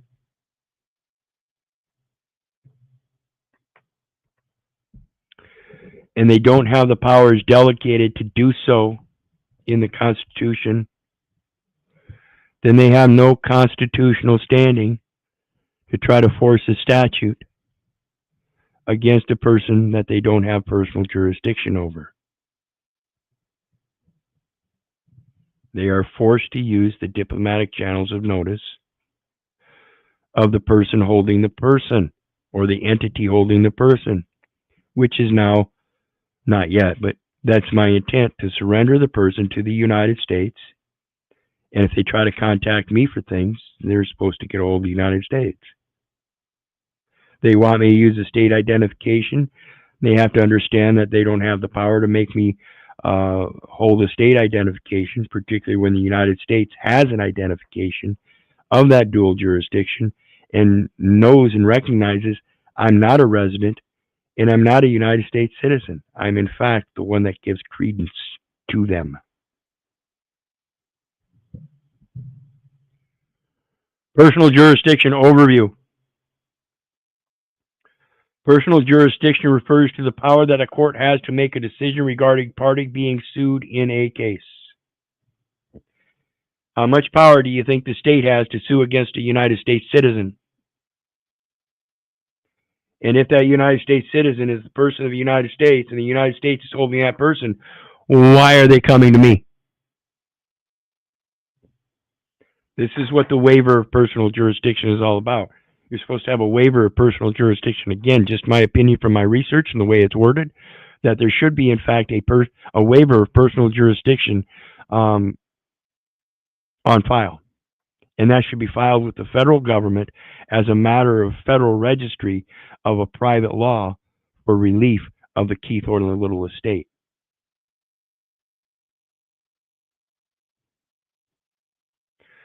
Before a court can exercise power over the party, the U.S. Constitution requires that the party has certain minimum contacts with the forum in which the court sits.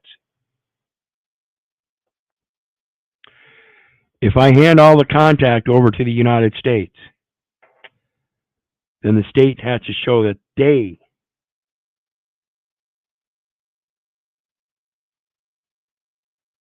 have the forum. And they can't if the United States is the forum, the Supreme Court, to which they're subject to. International Shoe versus Washington. So if the plaintiff sues a defendant, that defendant can object to the suit by arguing that the court does not have personal jurisdiction over the defendant. How do I object to personal jurisdiction and prove that the court does not have personal jurisdiction over the defendant? By clearly showing that on the record, the waiver of personal jurisdiction was surrendered to the United States, and the evidence is the private law giving relief, declaratory relief, to the estate of Keith Orland Little by making the distinction of the separation of powers, giving me the constitutional standing in an agreement with Congress. Schoolhouse Rock, I'm just a bill. Waiving personal jurisdiction. Personal jurisdiction can generally be waived, in contrast with subject matter jurisdiction, which cannot be waived, because it must have constitutional standing. That's where subject matter jurisdiction comes from. So if the party being sued appears in a court without objecting to the court's lack of personal jurisdiction over it, then the court will assume that the defendant is waiving any challenge to personal jurisdiction. See Federal Rule of Civil Procedure, Rule 12b-2, telling us, again, that not only does the court lack subject matter jurisdiction if it's not binding itself to the Constitution wherein that subject matter is founded,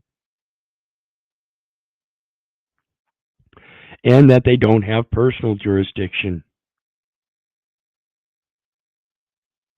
Obtaining personal jurisdiction. Typically, for a court to have personal jurisdiction over a defendant, the plaintiff needs to serve the defendant in the state in which the court sits. And the defendant needs to voluntarily appear in court. So if I surrender the jurisdiction to the United States, they serve the defendant in the state in which the court sits.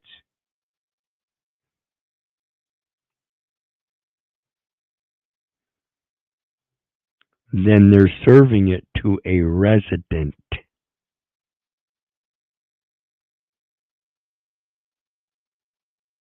No one else, because of the address. You've been duped into using the wrong address and showing in a diplomatic etiquette that you are in fact the agent for the state. And then you whip out an ID showing that name and address in military style, most likely, and it's under the first name, which is the state of Iowa, a corporate entity, saying you are acting in commerce and that as a state agent or official, you have a qualification and obligation to perform the functions of public office.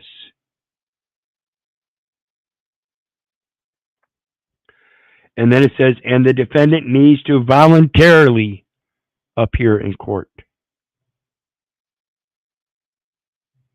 You suppose the United States is going to say, okay, we'll subject ourselves to the state's jurisdiction and go to their court? Who's going to walk up and stand up in that court with that personal jurisdiction? Is it going to be the guy that's going to be able to sign it with his name, Keith Little? No, because Keith Little doesn't run that business. It's a United States business that was conferred as a gift of nationality. Now I'm going to hand it right back to him, surrender it to him, and now they are the holder and the obligated party, not only as creator of that entity through their United States laws of the United States, 5 U.S. Code 301, minimum birth registration standards.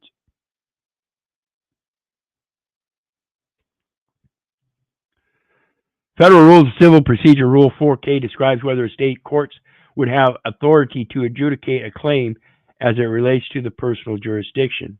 And when you look at that, the personal jurisdiction is dependent upon whether it's domestic or foreign and where they're serving.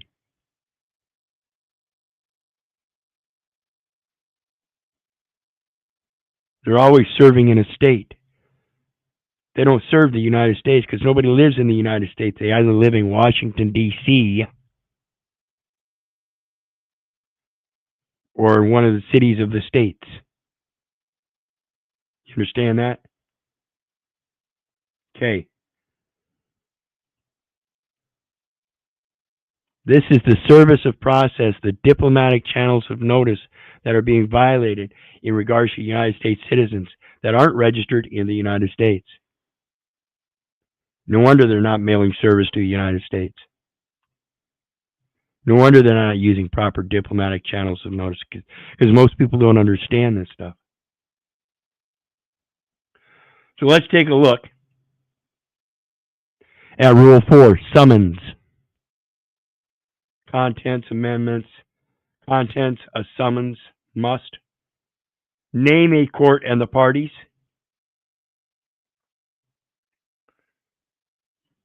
So they must be given the name. Okay. Somebody give them the name, huh? Who gave them the name? Was it me, the guy with the name? Or was it one of the agents or officials that wants to make a false accusation? Be directed to the defendant. State the name and address of the plaintiff's attorney, or if unrepresented, of the plaintiff. State the time within the defendant must appear, within which the defendant must appear. See, this is legal time. This is legal computation. It's the terms of the contract, the length of time that the contract is applied. This is your maturity date for bonds and such. Notify the defendant that a failure to appear or defend will result in a default judgment against the defendant for the relief demanded in the complaint. This is 22 CFR 93.2. Notice of judgment or default, notice of suit or default, which is right on the heels of 22 CFR 93.1, channels of diplomatic notice. And if they fail that and they notify you, and you are not in fact the person, and you do not in fact have possession of the person, but in fact the state has the person, then again they have not notified the proper party. Be signed by the clerk, the judicial officer, the one that's going to help make the judicial determination as to the representation of value in the documents. Bear the court seal, showing good faith and fair dealing.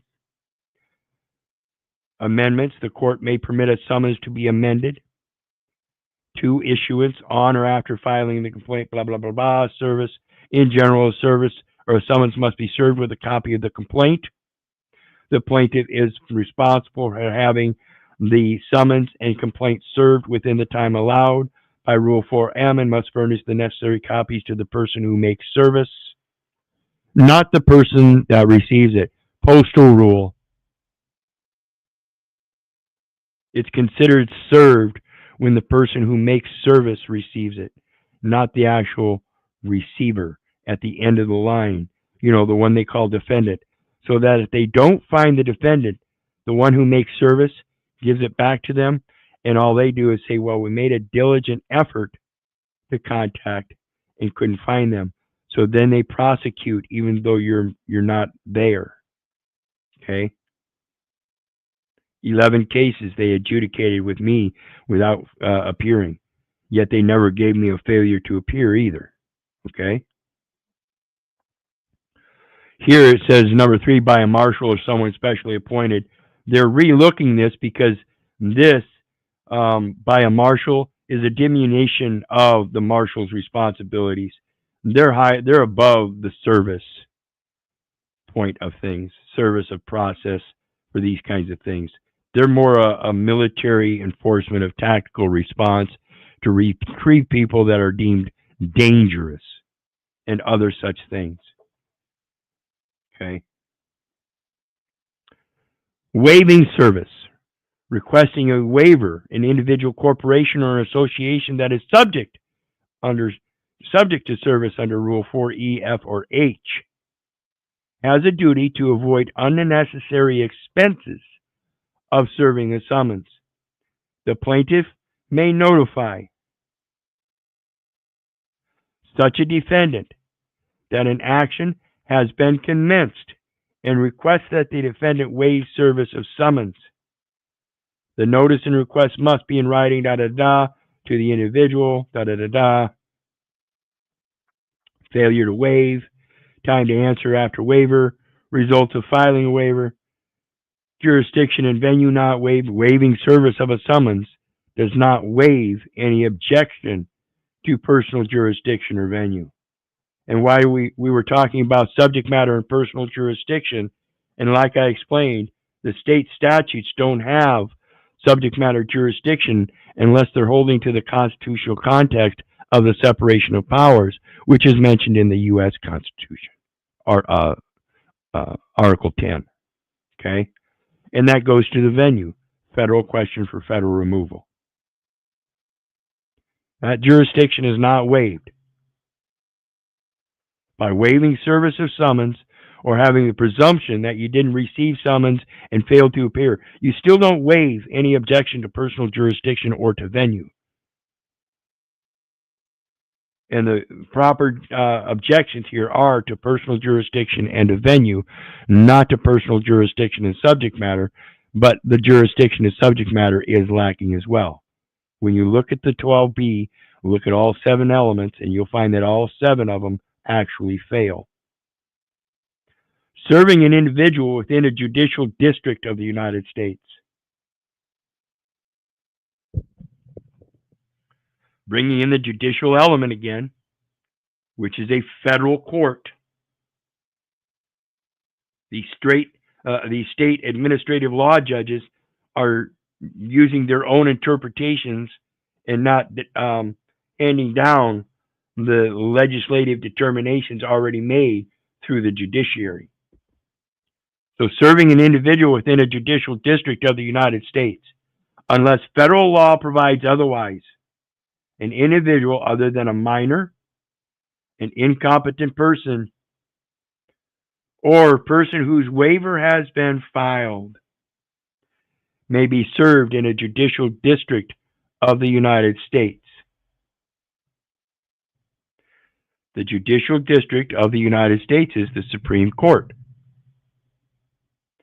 And again, the intent here is to file a waiver of personal jurisdiction so that it's understood that that is a creation of the United States under the 14th Amendment. And with the separation of powers, the state is no longer to argue its power because I'm the one that gives credit to it. And I now have an agreement with the United States for its protection. Declaratory relief as an equitable estoppel to prevent any future harm, injury, or damages.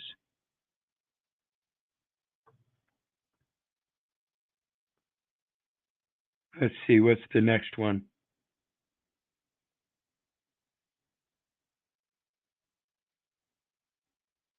Come on. Okay, we've talked about personal jurisdiction and subject matter jurisdiction, and now we're going to talk about that venue, which is the territorial limits of effective service.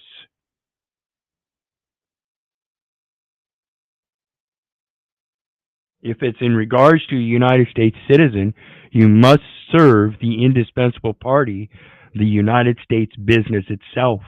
United States is a corporation, not a federal government. And in that corporation, it has personal jurisdiction over a United States business known as a United States citizen, Keith Orland Little. It has that person in its custody. Your territorial limits have been limited to 18 USC 8, 18 USC 7, 8, and 9. The United States citizen is a vessel of the United States under 18 USC 9. It is an obligation or other security of the United States under 18 USC 8, and it operates in the territorial special maritime territorial limits of the United States in the commercial transactions.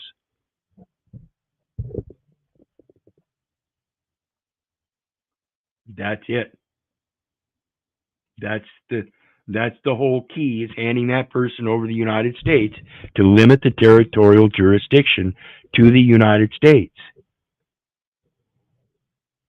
Otherwise, from now on, it's understood that any signature of mine on any financial instrument or legal document is showing that I am the principal, the creditor, the one that is giving the name which gives credence to the legality and the commercial aspects of anything I do. And I do so in good faith and fair dealings, not as a debtor, but knowing to come forth to owe no man anything but to love one another, and that is to educate them on the informed use of credit.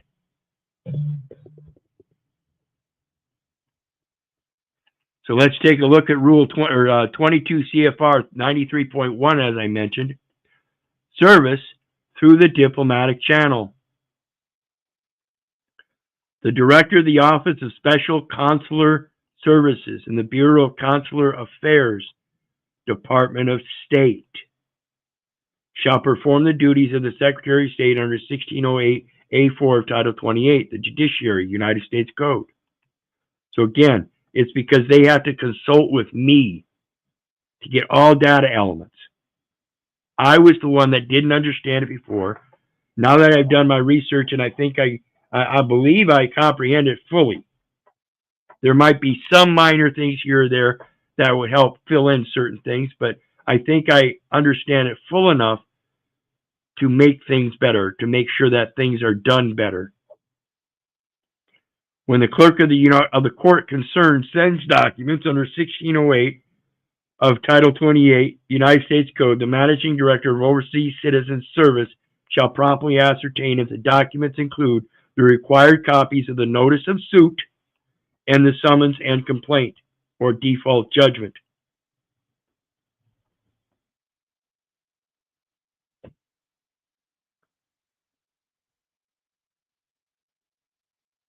And any required translations, that's important too. If not, he shall promptly advise the clerk of the missing items. Upon receiving the required copies of documents and any required translations, the managing director of Overseas Citizen Service shall promptly cause one copy of each document translation to be delivered to the embassy of the United States in the foreign state concerned. The foreign state is Iowa, Minnesota, Missouri. Like I said, those are nation states, and each one has a United States embassy or an embassy of their own.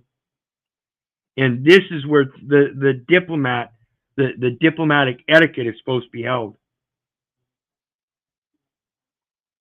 So the director of those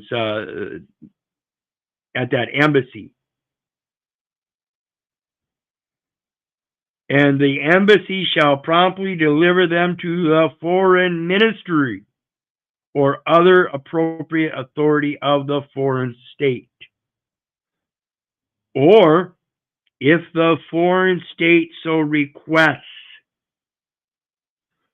or if otherwise appropriate, to the embassy of the foreign state in the District of Columbia, or if the paragraphs C1 and 2 of this section are unavailable through an existing diplomatic channel, such as to the embassy of another country, authorized to represent the interests of the foreign state concerned in the United States. So, in my particular communication, it's going to have to be communicated with the foreign, the embassy here in Iowa, as it relates to myself as a domestic to the soil, as an Iowa republic, as an Iowan, and help them see their concurrent duties and obligations as an embassy to provide the appropriate documentation to District of Columbia, like I said earlier, Washington, D.C., so the documents can be properly filed in the United States on the Federal Register. The documents, when delivered under paragraph C of this section, shall be accompanied with a diplomatic note of transmittal, requesting that the documents be forwarded to the appropriate authority of the foreign state or political subdivision upon which service is being made. The note shall state that under United States law, questions of jurisdiction and of state immunity must be addressed to the court and not to the Department of State, and that it is advisable to consult with an attorney in the United States.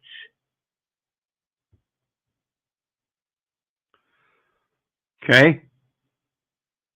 So again, we're talking about the elements of 50 U.S.C. 4305b2, full acquittance and discharge, where no person shall be held liable in any court.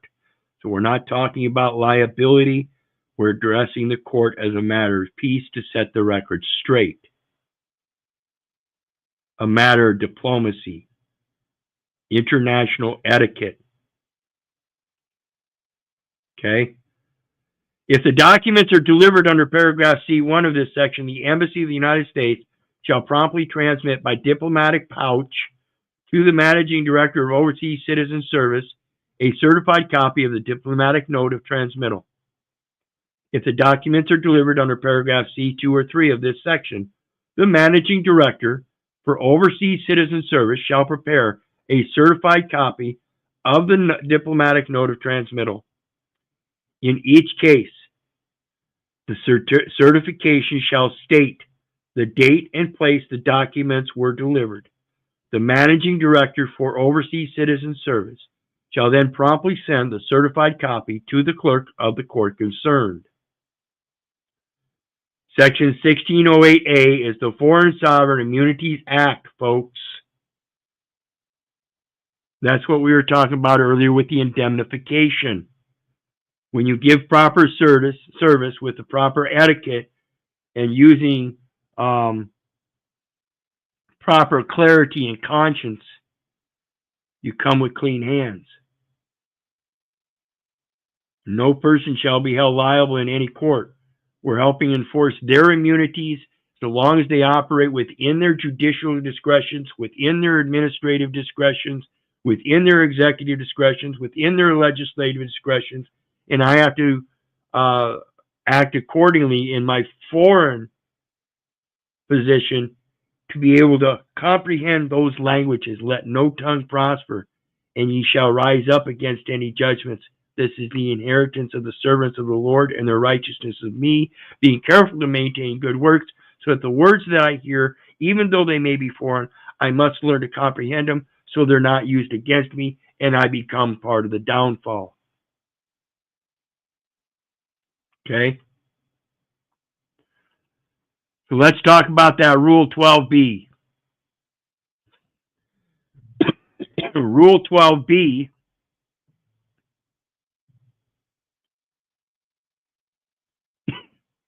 in how to preserve defenses or how to present defenses. Every defense to a claim for relief in any pleading must be asserted in the responsive pleading if one is required. But a party may assert the following defenses by motion.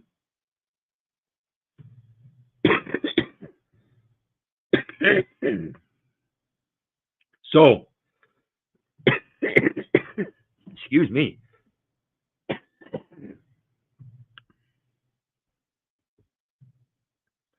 If I join that person,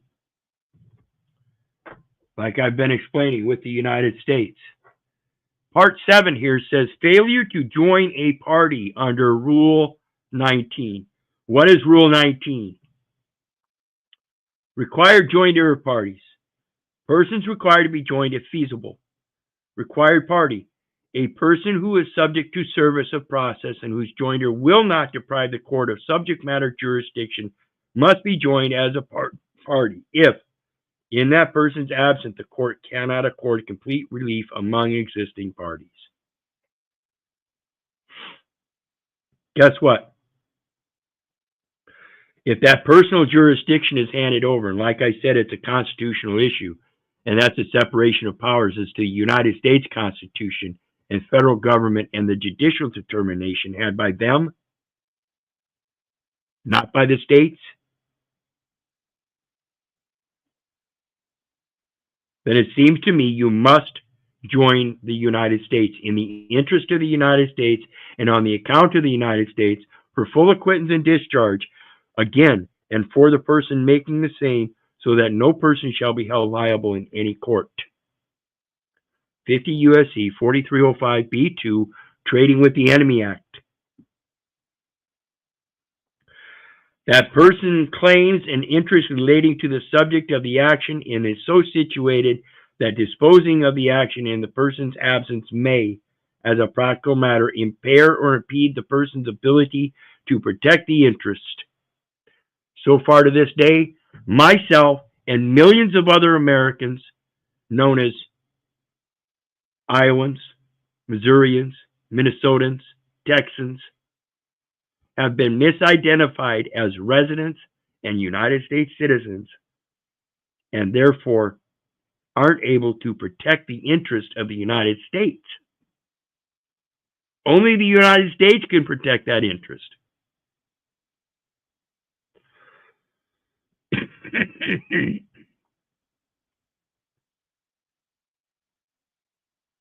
Where else?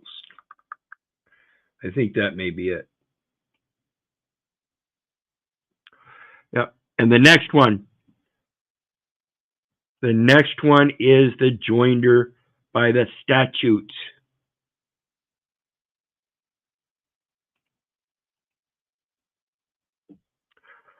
One U.S. Code 112, statutes at large. And like I said, as we saw, the Constitution is the foundation of standing for the statutes. And therefore, the statutes at large contents, admissibility in evidence. The archivist of the United States shall cause to be compiled, edited, indexed, and published the United States statutes at large, which shall contain all the laws and concurrent resolutions enacted during each regular session of Congress. Remember we spoke earlier about the private laws and going to Congress to create that private law just like they create the public laws and then publish them on the Federal Register. Okay. Would that birth not be registered in the United States as evidence through the United States statutes at large and the Constitution and the document that evidence the identification? I'm just a bill on Capitol Hill. Schoolhouse Rock, folks. You're supposed to speak to Congress. You're supposed to have a diplomatic etiquette as a matter of international treaties to go forth and place your private law regarding the amnesty, armistice, automatically presumed by you being born domestically to the soil to one of the republics of the United States, which is a union of the states of those republics, known as nation states.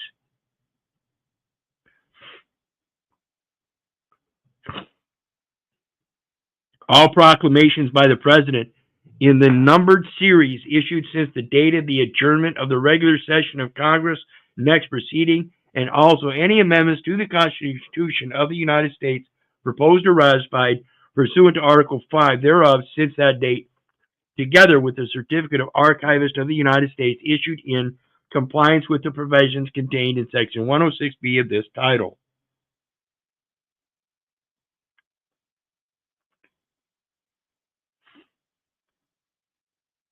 In event of an extra session of Congress, the Archivist of the United States shall cause all the laws and concurrent resolutions enacted during said extra session to be consolidated with and published as part of the contents of the volume for the next regular session.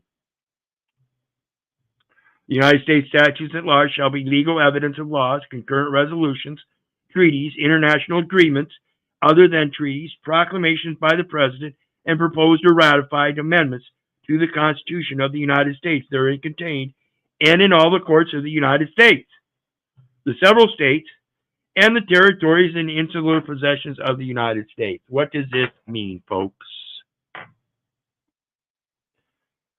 Well, let's take a look and ask them a little question. Where is the United States statutes at large published? Well, the National Archives and Records Administration. The statutes at large is prepared and published by the Office of the Federal Register. National Archives and Records Administration. Every public and private law passed by Congress is published in the statutes at large in order the date it was enacted into law. Okay?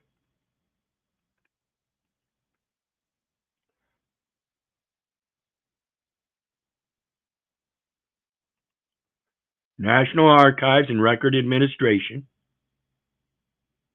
and every public and private law passed by Congress. Okay, so let's take a look at the statutes at large, folks. Statutes at large and private laws. And we're going to start out with the earliest one we've got up on the page is 82nd Congress from 1951 to 1952.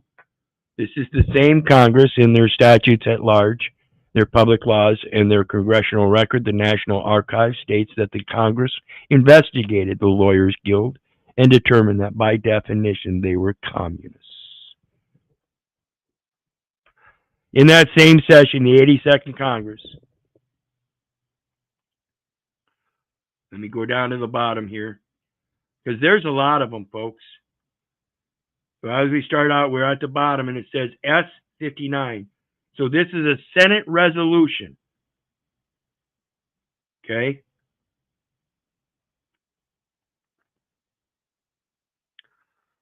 Some of these are presented to the Senate. Some are presented to the House of Representatives.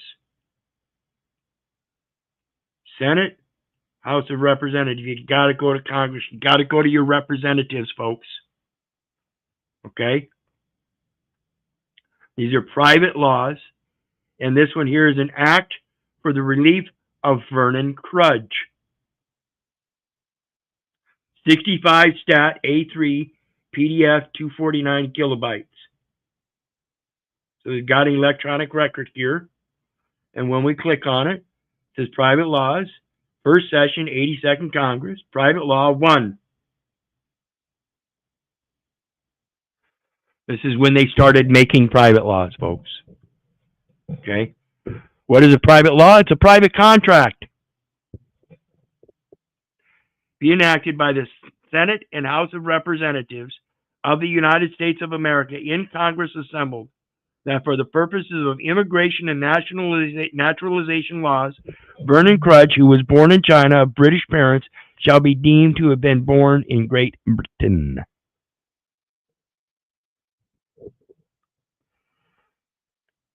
so he could receive his British citizenry. Private Law 2. For the relief of John E. Turley. Let me blow this stuff up here.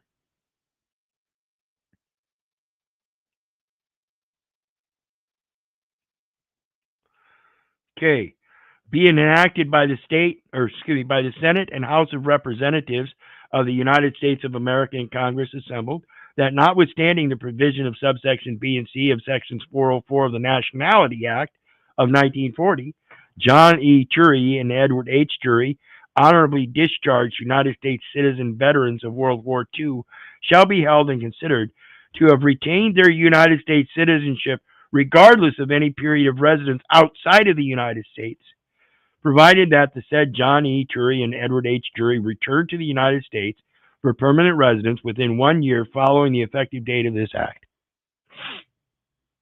Okay? For the relief of Alfred F. Bosch, be it enacted by the Senate and House of Representatives of the United States of America and Congress assembled, that notwithstanding the provisions of Section 404 of the Nationality Act of 1940, Alfred F. Bosch, an honorable discharged veteran of the United States Armed Forces, shall be held and considered to have retained his United States citizenship regardless of any period of residence outside of the United States, provided that said Alfred F. Bosch return to the United States to reside permanently within 2 years following the effective date of this act. Okay? Oh, goodness gracious. I did all that and didn't even show you. Forgot to switch my screen. My apologies. But just so you know, I'm not giving you bullshit. Here it is, the very thing I just read to you.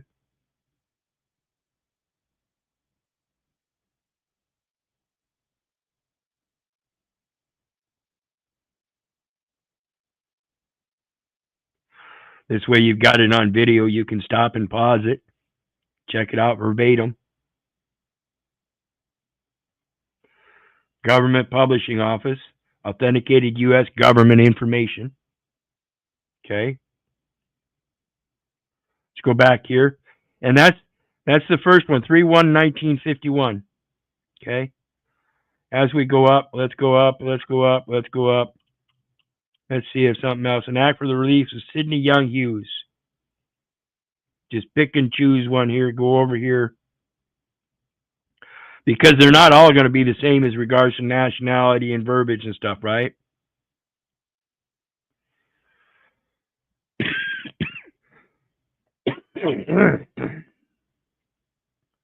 Private Law 236 for the relief of Ivan Herbin, his wife, son, and daughter-in-law. Okay.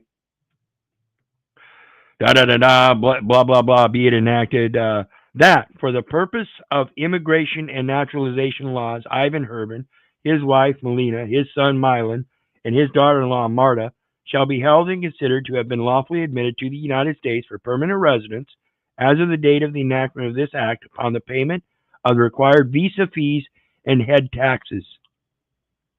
Upon the granting of permanent residence to such aliens as provided for in this act, the Secretary of State shall instruct the proper quota control officer to deduct 4 numbers from the number of displaced persons who shall be granted the status of permanent residence pursuant to Section 4 of the Displaced Persons Act.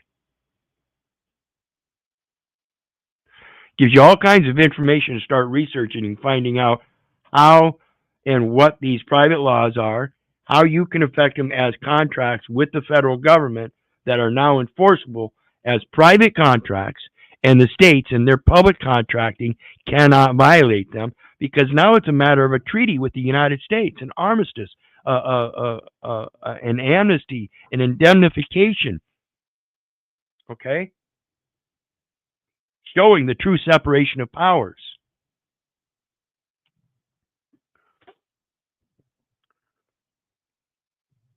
For the relief of Solomon Henry Lafer, be it enacted by the Senate and House of Representatives of the United States of America and Congress, assembled, that the purposes of immigration and naturalization laws, Solomon Henry Lafer, shall be held and considered to have been lawfully admitted to the United States for permanent residence as of the date of the enactment of this act, upon payment of the required visa fee and head tax, upon the granting of permanent residence to such alien as provided for in this act, the Secretary of State shall instruct the proper quota control officer to deduct one number from the appropriate quota for the first year that such quota is available. Interesting. Same language on this one. Okay. So let's go back.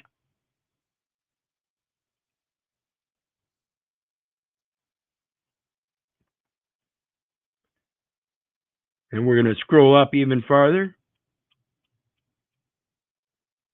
And I do this because I want you guys to see the difference between 1951 and 2024. See, the passage of knowledge is fading, and that's why I say the importance of this is all education. So here we have an act for the relief of Dr. Eleftheria Padusi. Now this is an interesting name because we've got a guest that showed up here a couple times. Her name is Eleftheria Dimitrelli.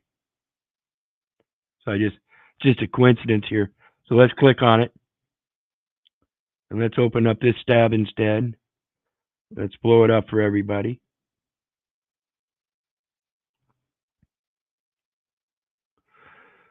Private Law 597, be it enacted, it's the same verbiage.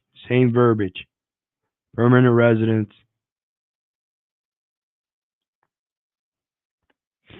Here's a different one, shorter one. That notwithstanding the provisions of Section 13C of the Immigration Act of 1924 as amended, Harumi China Cairns, the wife of Thomas L. Cairns, a United States citizen, may be admitted to the United States for permanent residence if she is found to be otherwise admissible under the provisions of the immigration laws. So this is just a private law to become a United States citizen, to be qualified to use that business in usufruct and be known as the accommodation party that gives credit to the agreements.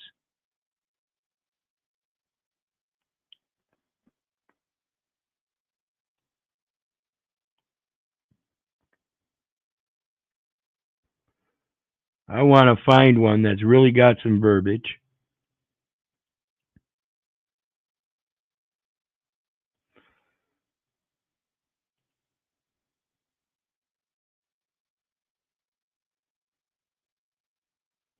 Yeah, see, a lot of these are talking about the same thing, quotas and stuff. And I want you guys to understand that's in relations to the statistics. That's what quotas and stuff are from, is statistics. They have an expectation to reach in production and employment and profit and all this stuff. And so a lot of it's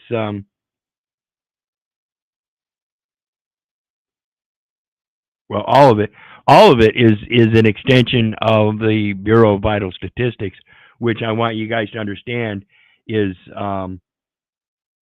regulated by the Department of Commerce. Which, let me go back here. We see all this stuff back on the first one with contract, federal material, U.S. Constitution, federal statutes, public contract, Constitution annotated, 41 public contracts, federal judicial decisions, recent decisions on contract law. That's will tell you that the judicial is the contract part. State statutes, general provisions, sales, secure transactions, statute dealing with commercial law, uniform commercial quotas adopted by particular states, judicial decisions, keep on going. Key internet sources. We got this one here, the ILRG, Legal Forms Archives Basic Agreements. But I want you to understand that key internet sources from the Department of Commerce. That's because it's the state's Bureau of Vital Statistics jurisdiction that I talk about upon the enumeration at birth. That's all a Department of Commerce setup. That the whole thing is regulated by the Department of Commerce itself. Okay.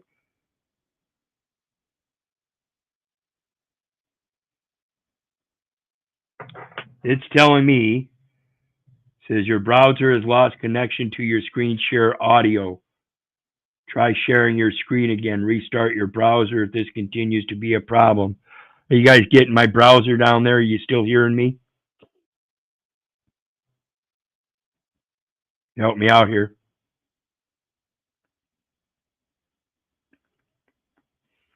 Meantime, I'm going to go back to the statutes at large. Check it here. It shows that it's changing on my screen. So I'm only going to hope the best that everybody's hearing me. Can see my screen. So as I said, we're going to keep on going up here. Let's go to the very top. An act for the relief of Professor Werner Richter.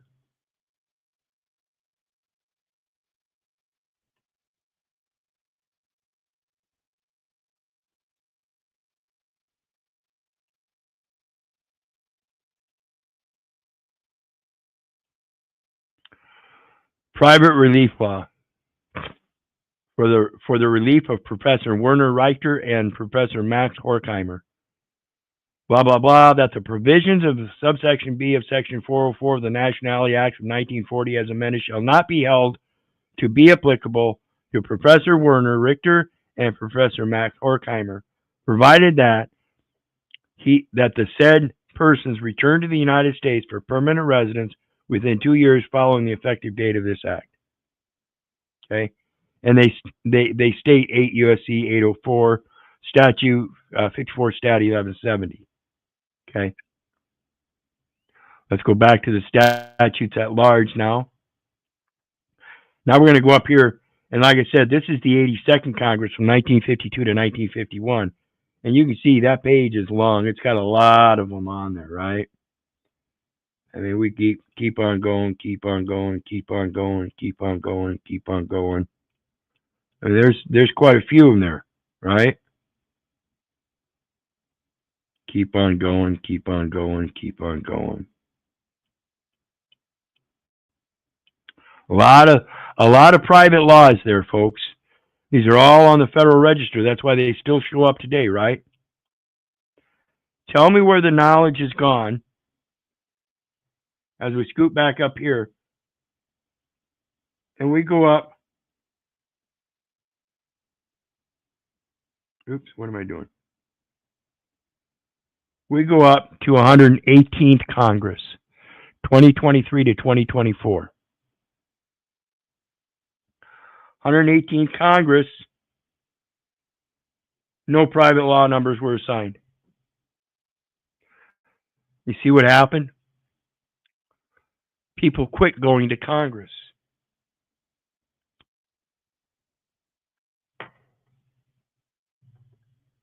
People started assuming that the statutes at large were good enough for them. The people started believing that the statutes at large actually applied to them. The people started believing a lot of things.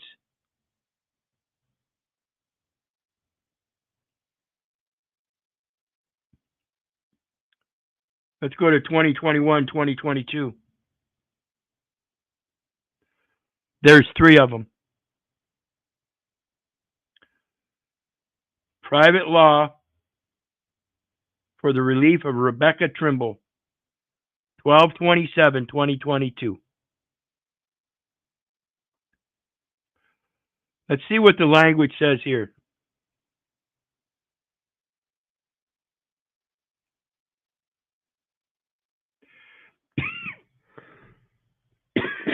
Be it enacted by the Senate and House of Representatives of the United States of America in Congress assembled. Section 1, permanent resident status for Rebecca Trimble.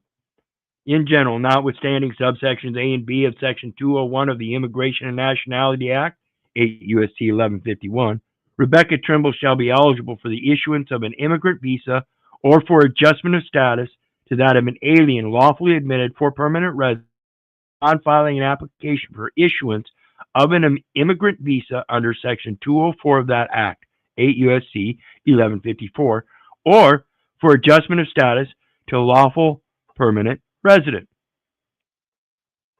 Adjustment of status. If Rebecca Trimble enters the United States before the filing deadline specified in subsection C, Rebecca Trimble shall be considered to have entered and remained lawfully and shall be eligible for adjustment of status under Section 245 of the Immigration and Nationality Act, 8 U.S.C. 1255, as of the date of the enactment of this act. Waiver of grounds for removal or denial of admission. In general, notwithstanding Section 212A and 237A of the Immigration and Nationality Act, Rebecca Trimble may not be removed from the United States, denied admission to the United States, or considered ineligible for lawful permanent residence in the United States by reason of any ground for removal or denial of admission that is reflected in the records of the Department of Homeland Security or the Visa Office of the Department of State on the date of the enactment of this act. Rescission of outstanding order of removal. The Secretary of Homeland Security shall rescind any outstanding order of removal or deportation, or any finding of inadmissibility or deportability that has been entered against Rebecca Trimble by reason of any ground described in paragraph 1.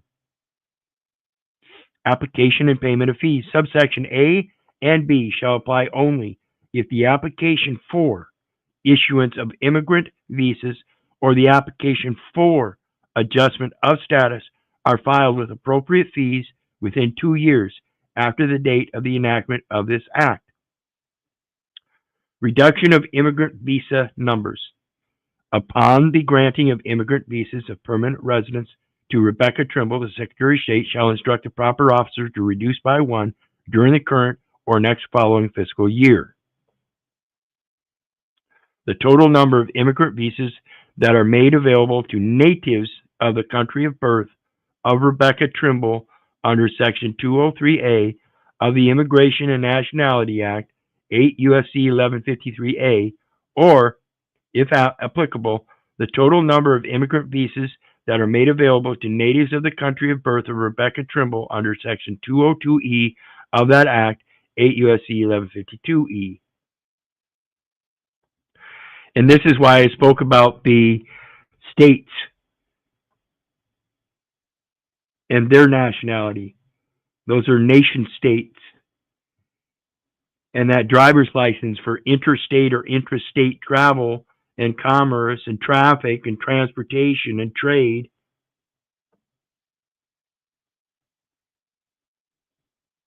That's all part of this. That's the visa, the passport. Understand this, folks.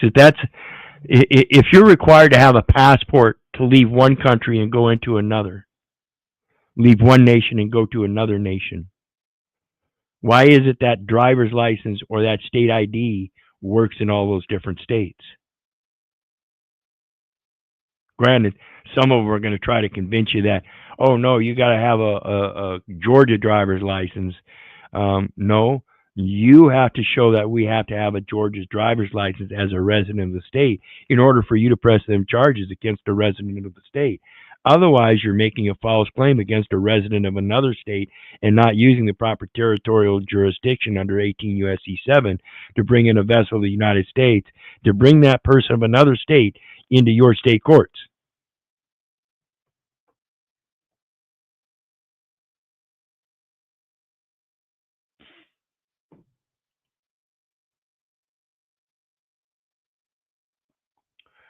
Let's take a look at the relief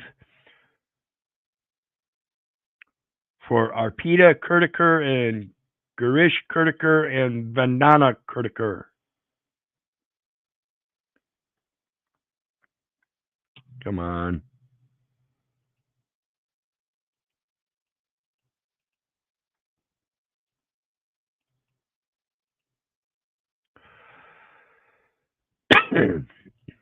Be it enacted by the Senate and House of Representatives of the United States of America and Congress assembled. Permanent resident status. 4. Arpita Kurdiker, Garish Kurdiker, and Vandana Kurdiker. In general, notwithstanding subsections A and B of Section 201 of the Immigration and Nationality Act, such parties shall each be eligible for issuance of an immigrant visa or for adjustment of status to that of an alien lawfully admitted for permanent residence upon filing an application for issuance of an immigrant visa under Section 204 of such act, or for adjustment of status to lawful permanent residence. And what I want to make out clear here is that all of these are asking for lawful permanent residence.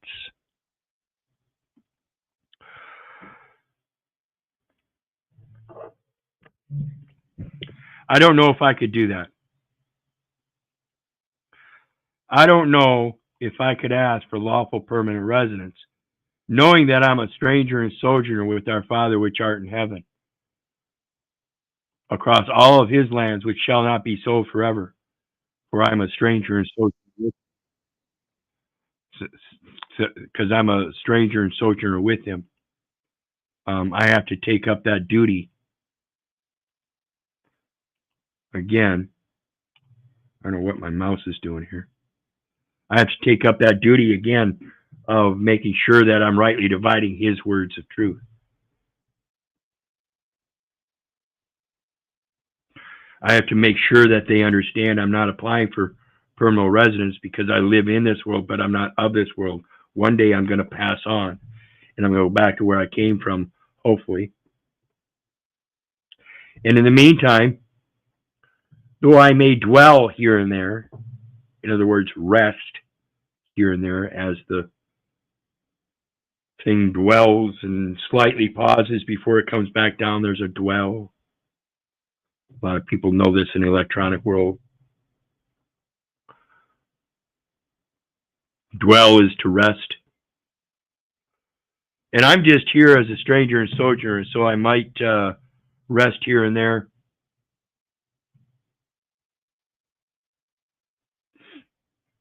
But I have the right to transition from point A to point B as a diplomatic transition. Transitory. Transient. Not a derogatory term. Particularly if I'm the one, like I said, going from point A to point B and trying to spread the word, inform people, consider that I labored not for myself only, but for all them that seek learning. The First Amendment, my freedom of expression, is great enough for myself independently and singularly, but it is a much greater freedom in the expression when you comprehend that the other people that are listening have the right to know, and that in that these public officials that assert that Constitution with that First Amendment right, that First Amendment right to petition the government for redress of grievances, means they have an obligation to listen when I speak. Same with you. Learn how to do so diligently with diplomatic etiquette. Prove yourself worthy, not needing to be ashamed, rightly dividing that word of truth because you studied yourself. Again, don't believe me, don't believe the neighbor, don't believe the government. For crying out loud, don't believe the mother. Do your research so you know. I hope you guys understand what equity has to do with contract law and how in the contract is where that personal and subject matter jurisdiction exists. And if it's not right, you have to understand you again are the equity, and the only way you can enforce that equity is to know. That means you have to do your research. If you want to come, if you want equity, you got to first come with clean hands. That means you have to do the research so you can fix the errors. The errors aren't going to fix themselves. You have to be able to point them out.